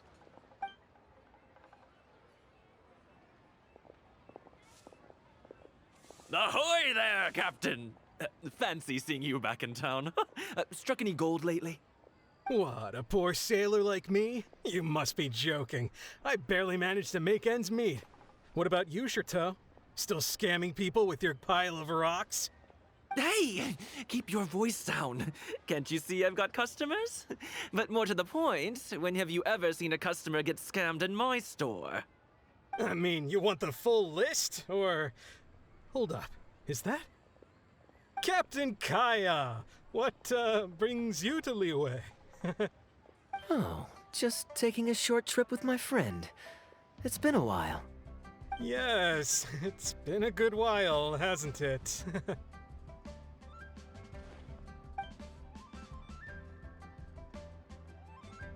Anywhere you'd recommend I visit while I'm here? Let me think. Wanmin Restaurant's always a pretty good bet. Chef Mao's daughter is a skilled chef, and their prices are very reasonable. My wife can't get enough of their boiled fish. You could give that a try. And, speaking of my wife, she won't let me forget what a great help you've been to us before. So thank you, on her behalf. Your wife? Ah, yes. How is she doing these days? Keeping well? Very well, thank you. Very well. Anyway, I've got something I need to do down at the South Wharf, so my apologies, Captain Kaeya, but I'd better get going. All right. See you. Ah, I finally remembered who that was. Captain Wu. He runs a transport business between Mondstadt and Liyue. I see. So you went through that whole conversation with no idea who you were talking to. Well, that explains the generic pleasantries and the general awkwardness. Old Wu's usually quite the chatterbox, so it's very unusual for him to just take off mid-conversation. How exactly do you two know each other anyway? An educated guess. Yes, you could put it like that. It's pretty straightforward, honestly. The captain was making a delivery to Mondstadt when his ship sprang a leak. He overexerted himself fixing it and keeping the cargo dry, and ended up passing out from exhaustion. I took him to Mondstadt to recover. Well, it still seems strange to me. Sure, he's hardly the most charming conversationalist, and he's also mighty stubborn, but all of us know Old Wu is an honest and kind-hearted man. His eldest was once playing on that big rock over there when he took a tumble and injured himself. I helped to patch the kid up, and the next day, Old Wu was here to buy a couple of uncut stones. I'm just surprised he was so quick to excuse himself, that's all. Normally, he's the kind of guy who, if you run into him on the street and he owes you a favor, he'll grab you by the hand and thank you profusely until you ask him to stop. Well, stubborn, I can believe. Someone had drilled a gaping hole in his ship, and the water was coming in fast. How he managed to make it all the way to Mondstadt, not to mention with his cargo intact, I have no idea. Someone drilled a hole in his ship? Oh dear. It must have been one of the less savory captains out there trying to sabotage his business so they can squeeze their way into the market. When competition is stiff, sometimes things get ugly. It's the way of the world, unfortunately. His line of work isn't easy. The poor fellow usually has to set sail before the break of dawn. He's been loitering around a lot these past few weeks, though. I thought maybe he'd come into some Mora. Competition is fierce these days, and there's not a lot of Mora to be made in shipping. So every day he stays idle is another negative in the books. I do wonder what's gotten into him. Anyway, I digress. We merchants protect our goods like our own lives, so who knows? Maybe he had some important cargo to see to. Either way, good sir, don't mind him. I am an upstanding member of the Knights of Favonius, after all. Just look me in the eyes. Don't you find me trustworthy? Since you asked about recommendations earlier, you're here from Mondstadt, yes? Might I suggest the tea house is somewhere to rest your legs? If memory serves, they're just about to retell the tale of Bravebeard the Valiant from the top. Why not pay them a visit? Huh. Sounds interesting enough. Let's check it out. Huh. So this is the Huyu Tea House. We meet again, Captain Kaeya. What a coincidence. Twice in one day. Oh, that didn't take me long, and I ran the whole way. Wu, weren't you just at Wanwen Bookhouse buying a book for your daughter? What's this talk about the wharf? Shh, just leave it be, Aunt Jong. There's no need to embarrass him right in front of everyone else. I take it that you two aren't from around these parts. I'm a caravan guard by trade, and meeting people from all over the world is one of the main perks of the job for me. Why don't you join my table so we can get to know each other? Oh, seems like the tea house is the place to be in Liyue. Feels like I'm back in the angel share. Did you manage to get something for your daughter just now, Captain Wu? Yes, thank you. If it weren't for you, Captain Kaeya, she might not have even made it into this world. I'm so lost, Wu. What's the story here? Your wife's originally from Mondstadt, isn't she? Did you run into Captain Kaeya when you were there on business, or when you were visiting the in-laws? The latter. Oh, this is so humiliating. Anyway, back when my wife was pregnant, we were taking a trip to Mondstadt to visit her parents this one time, when we were mugged by a group of treasure hoarders near Dawn Winery. Oh, that sounds awful. Were either of you hurt? I mean, he's still here, and he's still got all his limbs, so they can't have roughed him up too bad. I'm guessing Captain Kaeya stepped in before they could do either of you any serious harm, huh? Yes, he did. Thankfully, he heard my wife crying for help and drove them away. My wife was injured and quite shaken up by the ordeal, so he took her to the winery and asked them to look after her. So what happened to you? Where did you disappear to? I was in the water. Huh? What did you jump in the water for?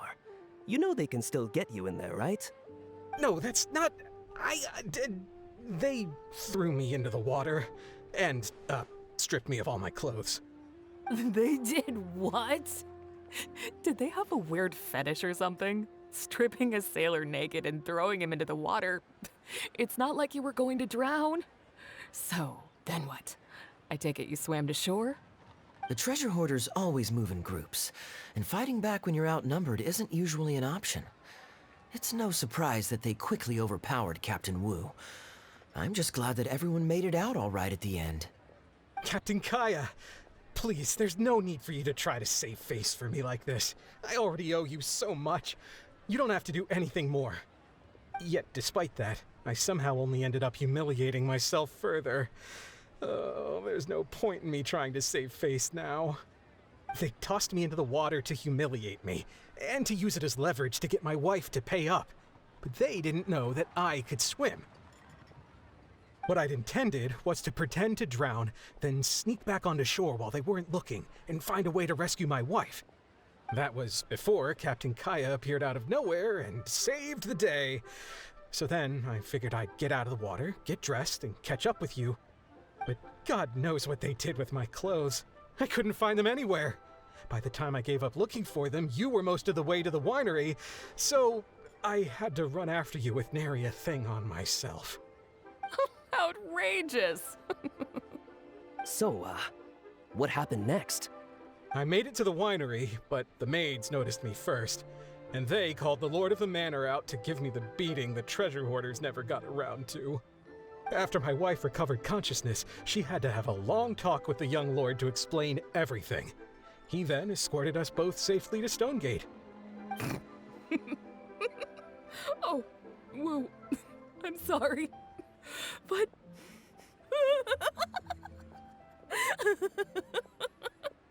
Ugh, good luck living that one down. Trust me, I know. My wife never lets me forget. I'm sorry, Captain. I wasn't intending to share that story. It's fine. It's my own fault for thinking I could sweep it under the carpet and forget about it. I don't know if I can ever repay you for all you've done. That's why I get so embarrassed every time I run into you. Still, it won't stop me from trying. You and your friend are here to catch the storyteller, right? The tea's on me. It's the least I can do. In fact, they do serve some food here too, but it's not the best. Okay, let me run and get some fruit to share. I'll be right back.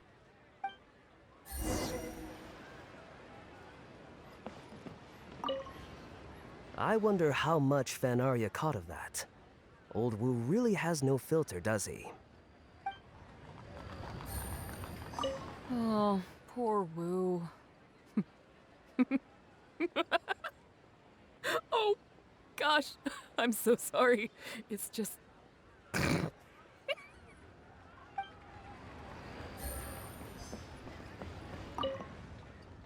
He really didn't have to share all the details of that story. But since he didn't seem to mind, I wasn't about to stop him. I did actually forget at first, but once he brought up his daughter, the memory of his naked escapades came flooding back. D-Luke thought some pervert was harassing the maids. He charged straight out the door, great sword in hand and raring to go. I haven't seen him so angry in a long time. So many people owe me favors nowadays. It's hard to keep track of them all. I really should go check my favors ledger once I'm back and refresh my memory. Hey, you didn't think I was being serious, did you? Do I really strike you as the kind of person to keep track of favors in a notebook? I just helped the guy out on a couple of occasions because I happened to be in the right place at the right time. I have no intention of asking him to do anything for me in return. At least, not so far. I'm back with fruit. Please help yourselves, everyone. My treat. Thank you. No, don't mention it. It's just a few fruits, nothing extravagant. Once my new pharmaceutical business takes off and I have more to spare, I'll get you a proper thank you gift and send it to the Knights of Favonius. Pharmaceutical business. So you found a new career? No more shipping? Shipping's impossible work nowadays. There's too much competition and the margins are too small. So I've decided to switch gears. I'm going to become a partner of Boo Boo Pharmacy and provide funding for a brand new medication they're producing. It's specially formulated to treat seasonal joint and limb pain. If you didn't know, it's a very common health complaint among sailors, but also extremely difficult to treat. I've suffered from it myself, which is why I know that a lot of people stand to benefit from this once it enters the market. It's a good cause, and a stable source of income. Whichever way you look at it, it's a step up from the back-breaking work I did before. I've already had some talks and invested 1 million mora for the first round of funding. That's impressive, Wu. I wouldn't have thought you had the connections for something like that. So is it Dr. Baiju that you're in talks with? Oh no, not Dr. Baiju. Actually, it was his master, Dr. Baifudze. His medical expertise and clinical experience are second to none, and he really cares about his patients. He gave me a few of his traditionally formulated bone-strengthening pills when he saw me suffering from my leg pains one day. It was like a miracle cure. The pain immediately went away. Dr. Baiju's master? Yeah, I told him I'd be enthusiastically recommending his medicine to the other guys at the docks. And after some hesitation, he just went right ahead and wrote up a prescription for me, completely for free. He said that he shouldn't really be handing out free prescriptions since, and I quote, "It goes against generations of tradition handed down by our forebears." But he just felt like it was the right thing to do. What a great guy. But I got chatting with Dr. Baiju recently when the Secure Transport Agency did a delivery for Boo Boo Pharmacy. He told me that his master has already passed away. Huh? Why would he say something like that? I mean, the guy's old, but he's still in great health. Captain Wu, where did you meet this old master? Just out on the street? I know that sounds dubious, but this is an educated and respectable gentleman we're talking about. There's no faking that. Hold on a second. I just remembered something. My nephew-in-law met a medicine seller not too long ago, too. He also described it as a miracle cure. He spent a lot of mora on it, but when he brought it to Boo Boo Pharmacy, Herbalist Gui took one look and told him he'd bought nothing but regular painkillers. This Baifudze you met, did he by any chance have a goatee and salt and pepper hair? He did. If I may, Captain Wu, there's a lot of mora involved here. It seems like it would be worth asking this Dr. Baiju about his master, just to set the record straight. You could show him the medicine as well. Clearly there's some misunderstanding here. You're right, Captain Kaeya. A quick trip to Boo Boo Pharmacy and I can get Dr. Baiju to clear all of this up. I'm sure it's all... I mean, hopefully it's all fine? He left in a hurry. He must be stressed out of his mind right now. Hey, let him deal with this, okay? No point in you stressing yourself out too. Fraud or not, it's up to Captain Wu to figure out exactly who he's gotten himself involved with. I'm no Dark Knight hero, or martial arts hero for that matter, and neither are you. Wait, or are you? Now that I think about it, I can see you having a secret double life as a martial arts hero here in Liyue.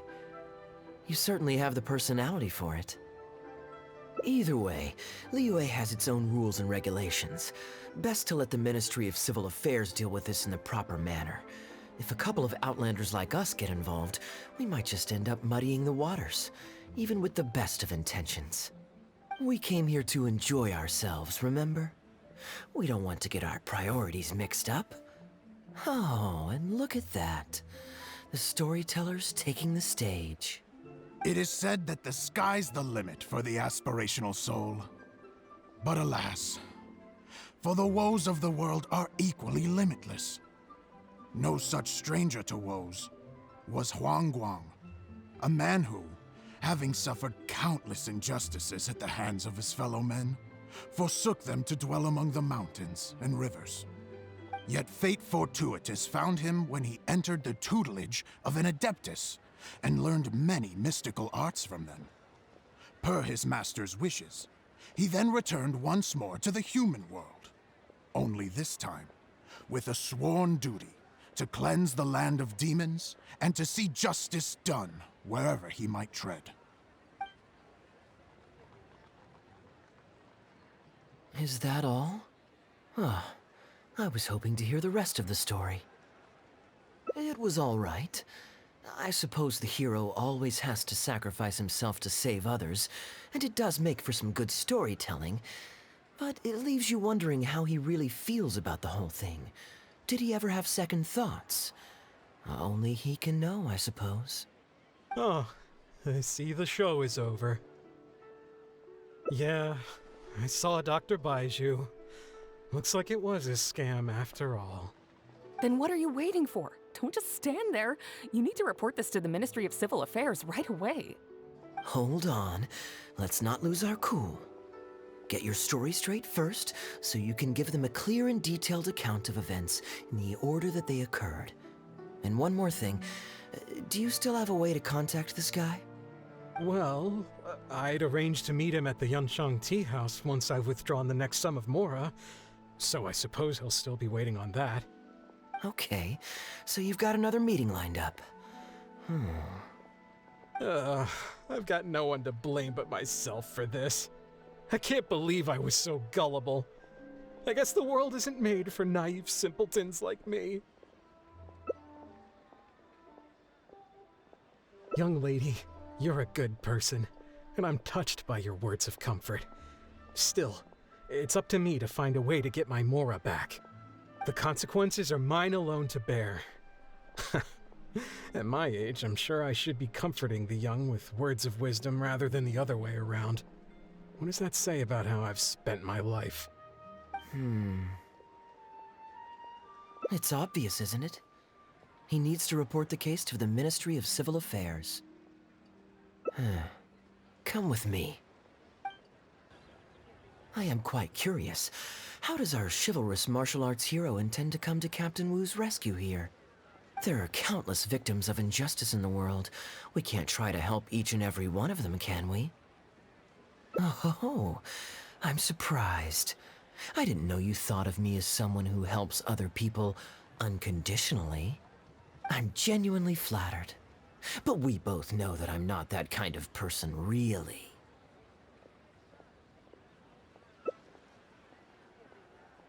Your logic is very straightforward, and quite endearing in its simplicity. But I like how you think. So I'll indulge your martial arts hero aspirations for now. Captain Wu, how would you feel about owing me one more favor? I'm sorry, Captain Kaeya? Let's say, hypothetically speaking, I found a way to recover your Mora that would leave the man who defrauded you feeling angry and frustrated, but give him no way to get back at you. If it could be done, and the only cost was owing me yet another favor, what would you say? What exactly are you getting at? The traveler here is adamant that you should ask me for another favor. Personally, I blame the storyteller. After the inspiring tale of Bravebeard, she's all gung-ho about playing hero and righting this injustice once and for all. Captain Kaeya, young lady, thank you. I will humbly accept your kindness. All right. Now here's what I'm thinking. All right, then it's settled. Per our brave hero's plan, let's rendezvous at Yanshang Tea House tomorrow. Ah, you're here. Good. I'll head upstairs first, and you join me in a bit. You've got nothing to worry about. As long as this lucky coin's in my hands, it'll do as it's told. Before I toss the coin, I'll get our guy to bet heads or tails. Then it's your turn to bet. Now remember, if I touch my chin, you bet heads. If I touch my forehead, you go for tails.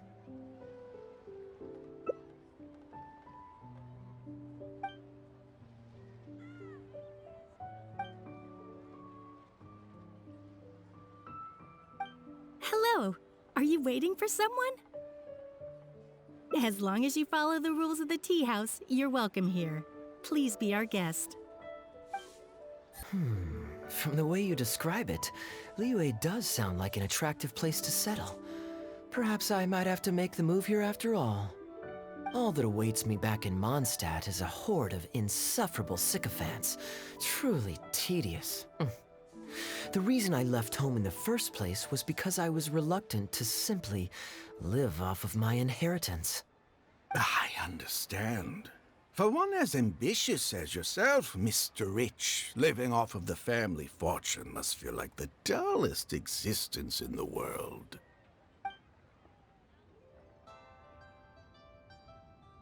What are you doing? It's common courtesy to introduce yourself. Can't you see we got here first? They're running out of tables, huh? Looks like this location's getting too small for them. Very well, I'll make an exception for you this one time. Let's hope the tea, at least, won't disappoint me.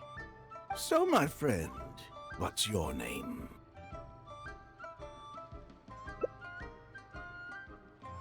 Here is the tea that you ordered. Please enjoy. Ugh, this tea is... never mind. Mr. Bai, this has been a most pleasant and insightful conversation. I consider it good fortune that I encountered such a refined gentleman as yourself so far from home. Please allow me to pay for the tea. Yes, good fortune indeed. In that case, I must thank you for your generosity. You there. I'll get yours too. Oh, you can't tell? My family's lived in Mondstadt for generations. I got bored sitting around at home and decided to set off on a journey to expand my horizons. The sights of Liyue Harbor are rather spectacular. I've half a mind to buy a waterfront property here so I can come vacationing every year. That would be quite nice. If the family would spare me a little loose change, I could even invest in an antique shop or two so I have something to do during the day. Flaunting? Come on, we're talking 20, 30 million tops, surely. Isn't that just pocket change?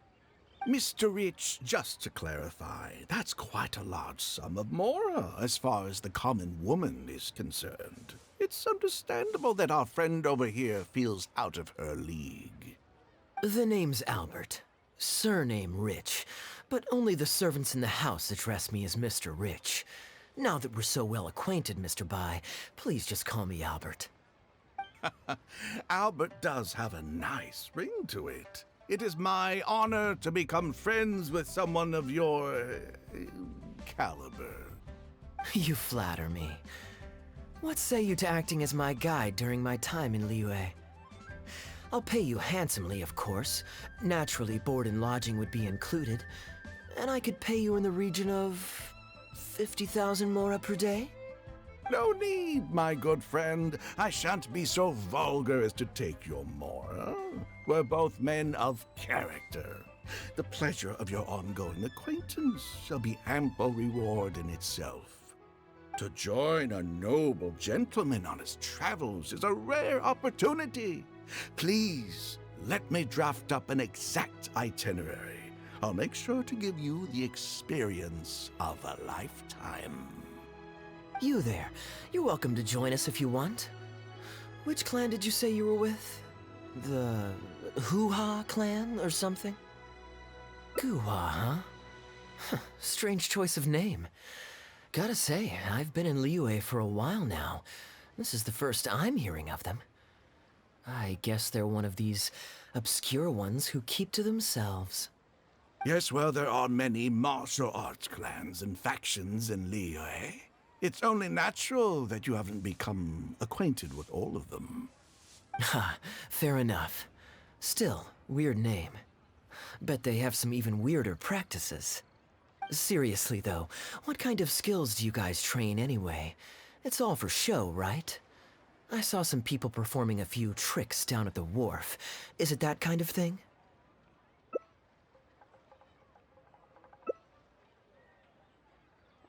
I already told the server to put it on my tab. Don't bother getting her to split the bill. It'll only complicate things. Young lady, there's no need to take things so seriously. Why don't you loosen up and enjoy the free drink? Are you trying to make a point by throwing my generosity back in my face? All right then. What if I say your bill is mine and don't let you pay? Please, my friends, let's not get so worked up. Yinchang Tea House is no venue for a duel. We'll all get escorted right out the door. You young people have hot tempers, I understand that. But there's no need to come to blows over a few words taken to heart when there are far more diplomatic ways to resolve the dispute. Did I hear that right? So you'll only pay for yourself if you win, but I'll get the check for the three of us if you lose. It's not that I care about the Mora. After all, I offered to pay for everyone's drinks in the first place. No, what I find truly absurd is your refusal to play fair. I demand that you also pay for three if you win.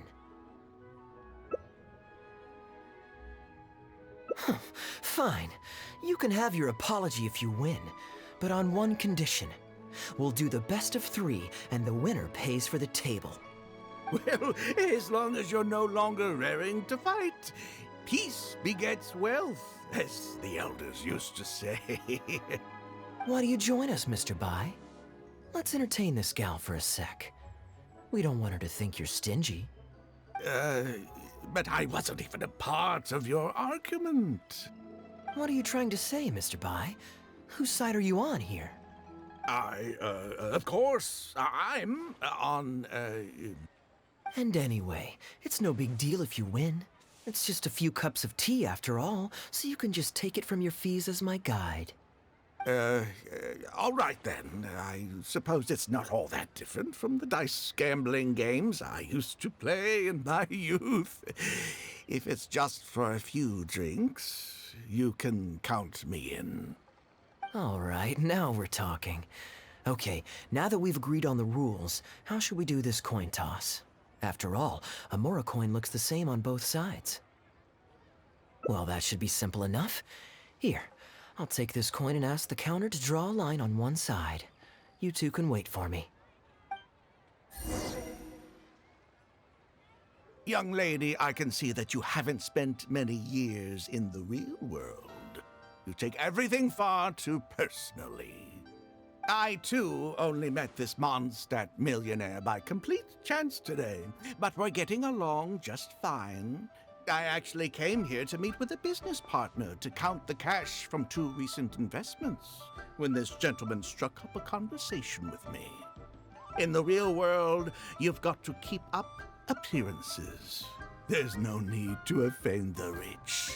After all, if you keep them happy, you can probably make some more off of them, too. You young people are much too impulsive. It pays to keep a level head. Just so we're clear, let's say the marked side is heads and the unmarked side is tails. Everyone has to pick a side before the coin toss. Oh, and no takebacks. We should also take turns tossing the coin. Sounds fair to me. Why don't you do the first toss, Albert? All right then, I'll start us off. Here we... Oh, wait, I nearly forgot to collect everyone's bets. Mr. Bai, heads or tails? I suppose the choice is arbitrary since it's a 50-50 chance. I'll go with tails. Let me think. I'll also go with tails. What about you, heads or tails?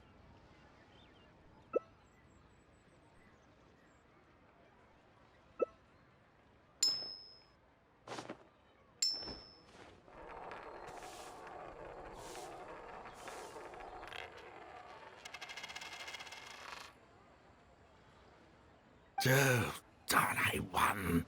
Lucky me, I guess. I won as well.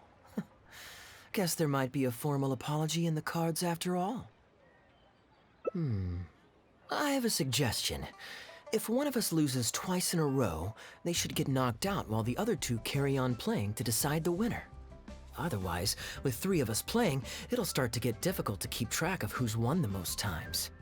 I flipped the coin last time, so why don't you go next? I don't want you blaming my coin-tossing skills if you guess wrong this turn. Here. Now just wait a second, my dear friends. Please let me do the second toss. Oh? Anxious to take your turn, Mr. Bai? You are both young, and I've already seen your short tempers for myself. If Albert loses this round and this young lady wins, you'll be tied. And before you know it, you'll be at each other's throats again. Well, that's not my only consideration either. You two may be too young to know this, but I've been around the block a few times. What's to say this isn't a trick coin, In dice games, people use all sorts of methods to rig the game. Some even fit the dice with mechanisms that give them whichever result they want. If Albert wins the next round, and you, young lady, lose for the second time in a row, then the third round will just be a tiebreaker between him and me, and you won't get your apology to the Guhua clan. If that happens, only for you to then find out that the coin was rigged all along, you're sure to accuse me of working with Albert to scam you while mocking the Guhua clan. I can only imagine the kind of vengeful warpath that would put you on. A purely hypothetical scenario, of course, but one that I'm bringing up now to avoid any misunderstanding further down the road. Go on. Give me the coin. I'll show you how to check if it's been rigged. Very diligent of you indeed, Mr. Bai.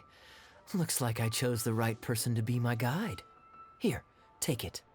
A rigged coin will always be a little heavier than a normal coin, you see. This one seems perfectly normal to me, however. But don't take it from me. Why don't you test it for yourself? What's your bet this time, Mr. Bai? I'll stick with tails. Tails, huh? Well, you seem to have a feel for this, so I guess I'll match your bet again this round. Tails it is. And you?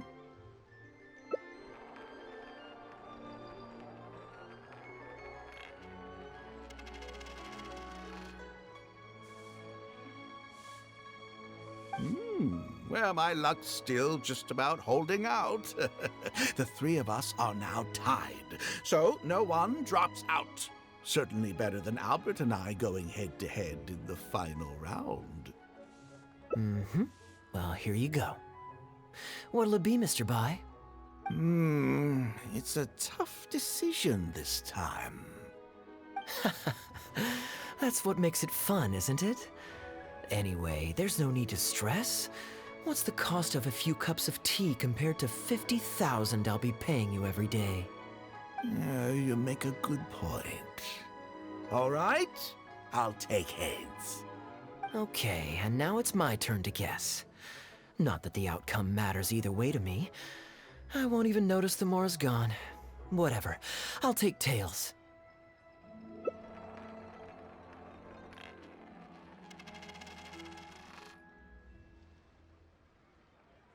Why did it have to be heads? This whole thing started because you two got into a spat, and now I'm the one that has to foot the bill. What say you to another round? Sure, why not? I'm having fun. I can go for as many rounds as you want. What a miserly person. Do as you please. The two of us can play. But, Albert, all the fun of gambling is in the stakes involved. What say you to throwing a little loose change into the pot? Oh, come on now. No need to walk on eggshells here. Let's keep it simple, shall we? If you guess right, I pick up the tab. But if you guess wrong, I'm afraid it's still on you. Sure. That's exactly what I was thinking. Well, here's the coin. You can toss first. I'll take heads. I'll choose... Wouldn't it defeat the whole purpose of betting if you guessed the same as me? This is a two-person game now. Surely one of us has to guess heads and the other tails. All right. It all comes down to luck, after all. I'll take tails.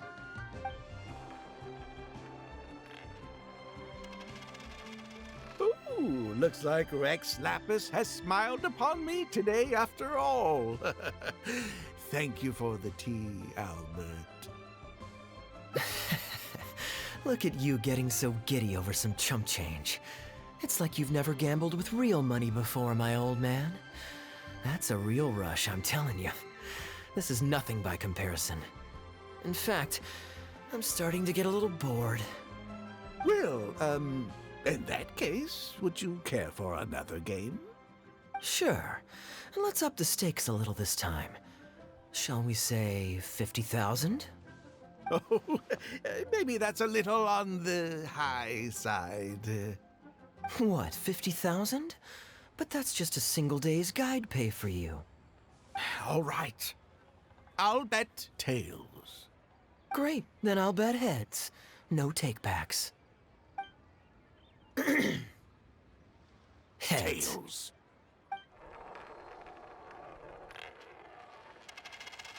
Oh, how unfortunate.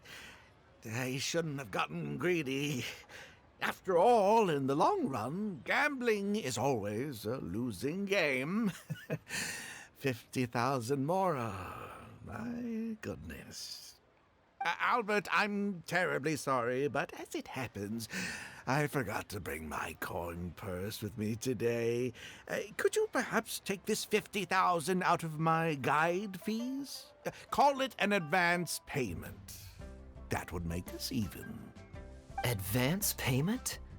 Sorry, I'm afraid that's not my style. It'll have to be cash. This day just getting better and better. Well, so be it. 50,000. Let me see what cash I have on me. Just 50,000? That's not what we agreed on. Huh? What are you talking about? I think you'll find that our bet was for 50,000. No, it wasn't. The amount was 1 million. 1 million? Are you insane? Come on now, Albert. Be serious. 1 million here and 1 million there might be all fun and games to you rich types, but to ordinary folk like myself, this is no laughing matter. I'm being perfectly serious. I know what I said, and what I said was 1 million mora. You're lying through your teeth. Hey, young lady, you tell him. Did you hear him say 1 million at any point during our bet? Huh? What the? I'm not deaf, you know. I swear I heard 50,000. Wait. Oh, I see. You two are in this together. I never met either of you before today, and out of nowhere you suddenly roped me into betting over a coin toss, and now you're accusing me of owing you 1,000,000 mora. Huh? Do you have any idea who you're trying to cheat? I know all the tricks in the book. I can't believe a couple of beginners like you managed to get this far. Well, don't you try to celebrate just yet. You amateurs have a lot to learn about the art of the con. Do you really think that nobody else will have heard all the commotion we just made? All I need is one witness, and this little scheme of yours falls apart. Frauds! Frauds, I say! These two kids are trying to scam me out of my hard-earned mora! Hostess! Oh, hostess, come quickly! How pathetic. What is going on here? If you can't abide by our rules, you're not welcome at Yenshang Tea House. I don't care what the issue is. You don't get to make a racket like that in here. Halberd! Fang! Wait, don't throw me out! These two con artists are trying to steal my mora. You can't let them get away with it. Well, let's take this somewhere else. I don't want any of you disturbing the other guests. Okay, you two. Care to explain yourselves? Gladly. He's making up completely spurious claims. We were betting mora over a few coin tosses, and now he wants to back out. In the land of contracts, of all places. He won 250,000 from me, then another 800,000 from the both of us. Now he's refusing to pay up the measly 50,000 that he lost in the final round. Okay, so after settling up, a total of 1,000,000 mora should have changed hands. Sounds plausible enough. Oh, it's a complete pack of lies! Hostess, if you don't believe me, ask anyone else in the tea house. These kids were so loud, I guarantee you everybody in that room knows the true story. Sorry to interrupt you all, but you're witnesses to the situation here. Is what Mr. Bai says true? Oh, thank goodness you're finally here. What took you so long? That old guy's been bragging about the mora he's won so loudly, I'm surprised the whole street didn't hear him.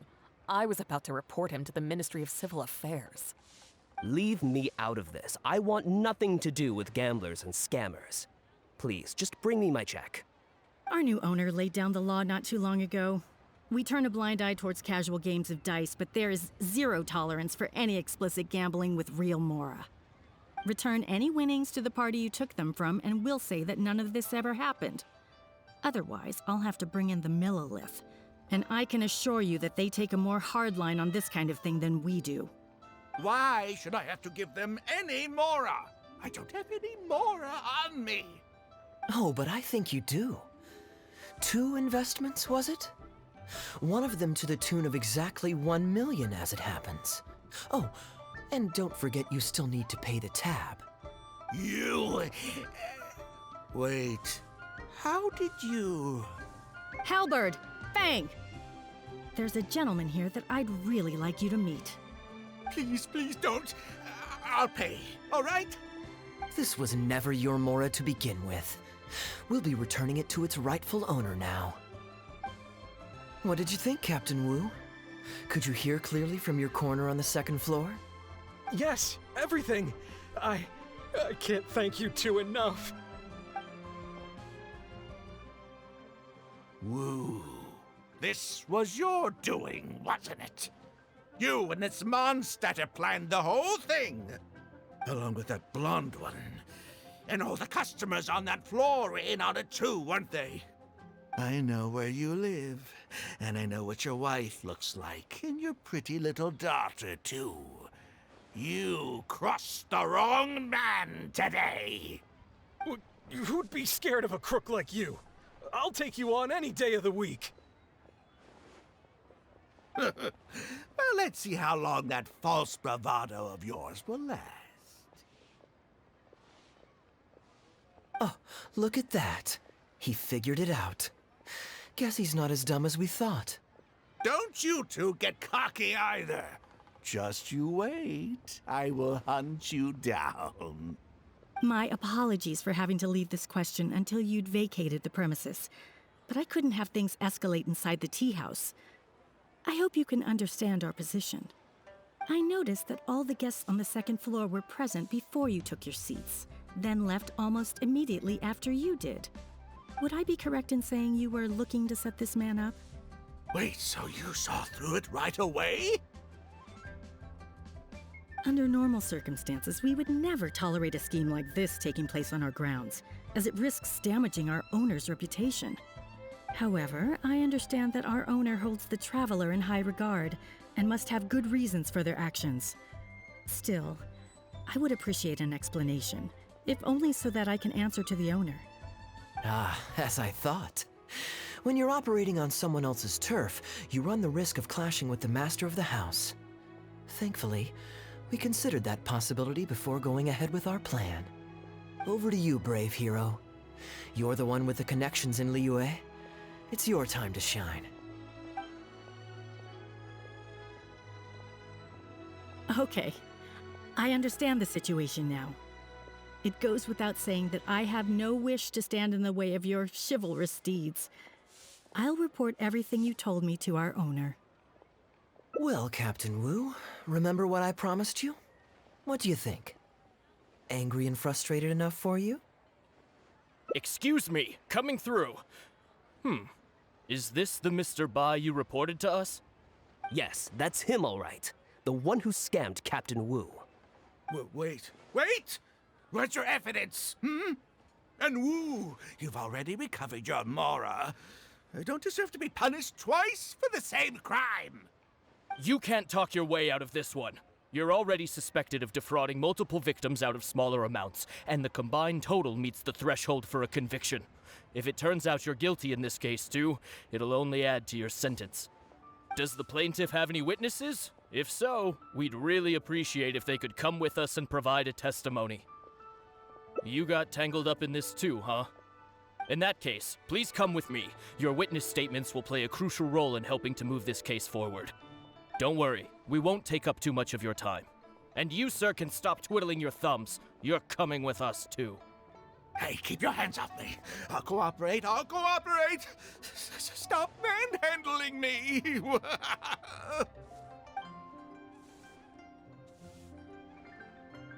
Thank you so much, the both of you. I really don't know how I could ever begin to repay you. Well, I have an idea. We originally came here to do some sightseeing. Anywhere you'd recommend we go before the end of our trip? Let me think. Now, where would I want to go? Hey, are either of you interested in a fishing trip? Sounds fun to me. Let's go. Well, this was certainly an eventful end to my trip. It wouldn't have been possible without you. Or my lucky coin, of course. Wouldn't be much of a lucky coin if it had. Besides, I already taught you how to become attuned to it. You still need some practice to master the technique, but luckily it decided to play nice and spare us any more complications. A better question to ask might be, what do I do to make this coin happy to work with me and show me whichever side I wish? My answer would be that I tell the coin a joke every time I toss it into the air. If it finds my joke funny, then it cooperates with me. Of course, this whole arrangement hinges on a pre-existing amount of trust between the two of us. I can't just get any strange coins to listen to me. Yeah, I was a little surprised when he unwittingly called out our trick coin, but it didn't matter. A good gambler always keeps their options open. You have to have a contingency plan for when the odds are against you. So when I went to the counter, I marked a regular coin as well as my trick one. That safely avoided any risk of him finding out about the trick coin. But it also meant that we wouldn't be able to control the result of that round. But hey, what does it matter? The fact that he made things a little more challenging only made it all the more exciting to watch him slowly but surely fall into our trap. Especially listening to him warn us about the possibility of a rigged coin right as we were scamming him. That was my favorite part. As long as I chose the same bet as him, and you bet the opposite to me, it was always going to end up with him paying. Unless, of course, he'd had some other tricks up his sleeve that we hadn't thought of. Then things would have gotten really interesting. You two are genuinely the smartest people I've ever met. I'm no intellectual, so I would never have been able to come up with a plan like this. Even when you described it to me, I only understood parts of it. Well, I may not be the smartest guy around, but one thing I do know is this. One should always return tenfold the help that they've received from others. We were just ordinary acquaintances. You had no reason to help me as much as you did. If there's anything I can ever do for you in the future, anything at all, please let me know. You can always count on me. I guarantee it. Oh? You seem agitated. Are you worried about owing me yet another favor? There are two kinds of people who owe me favors. One is my friends, and the other my informants. My informants have to fulfill whatever requests I make of them, no questions asked. The question is, which kind of person do you want to be? Ah, and you're torn again. Too afraid to ask to be my friend, but also daunted by the dangers inherent in becoming my informant. Well, it's okay, because I just thought of a fun and easy way to get us out of this impasse. Let's do a coin toss. This is the regular coin I prepared for the contingency plan when I was borrowing a pen from the bar. Not the lucky one that does what I tell it to. If it's heads, we're friends. But if it's tails, you're at my beck and call. May the Lord of Geo decide. So, was it heads or tails? What do you think? What does your heart tell you? I understand now. You have my most sincere gratitude. No, that's a little too formal. What I'm trying to say is, here, your fishing rods, my friends.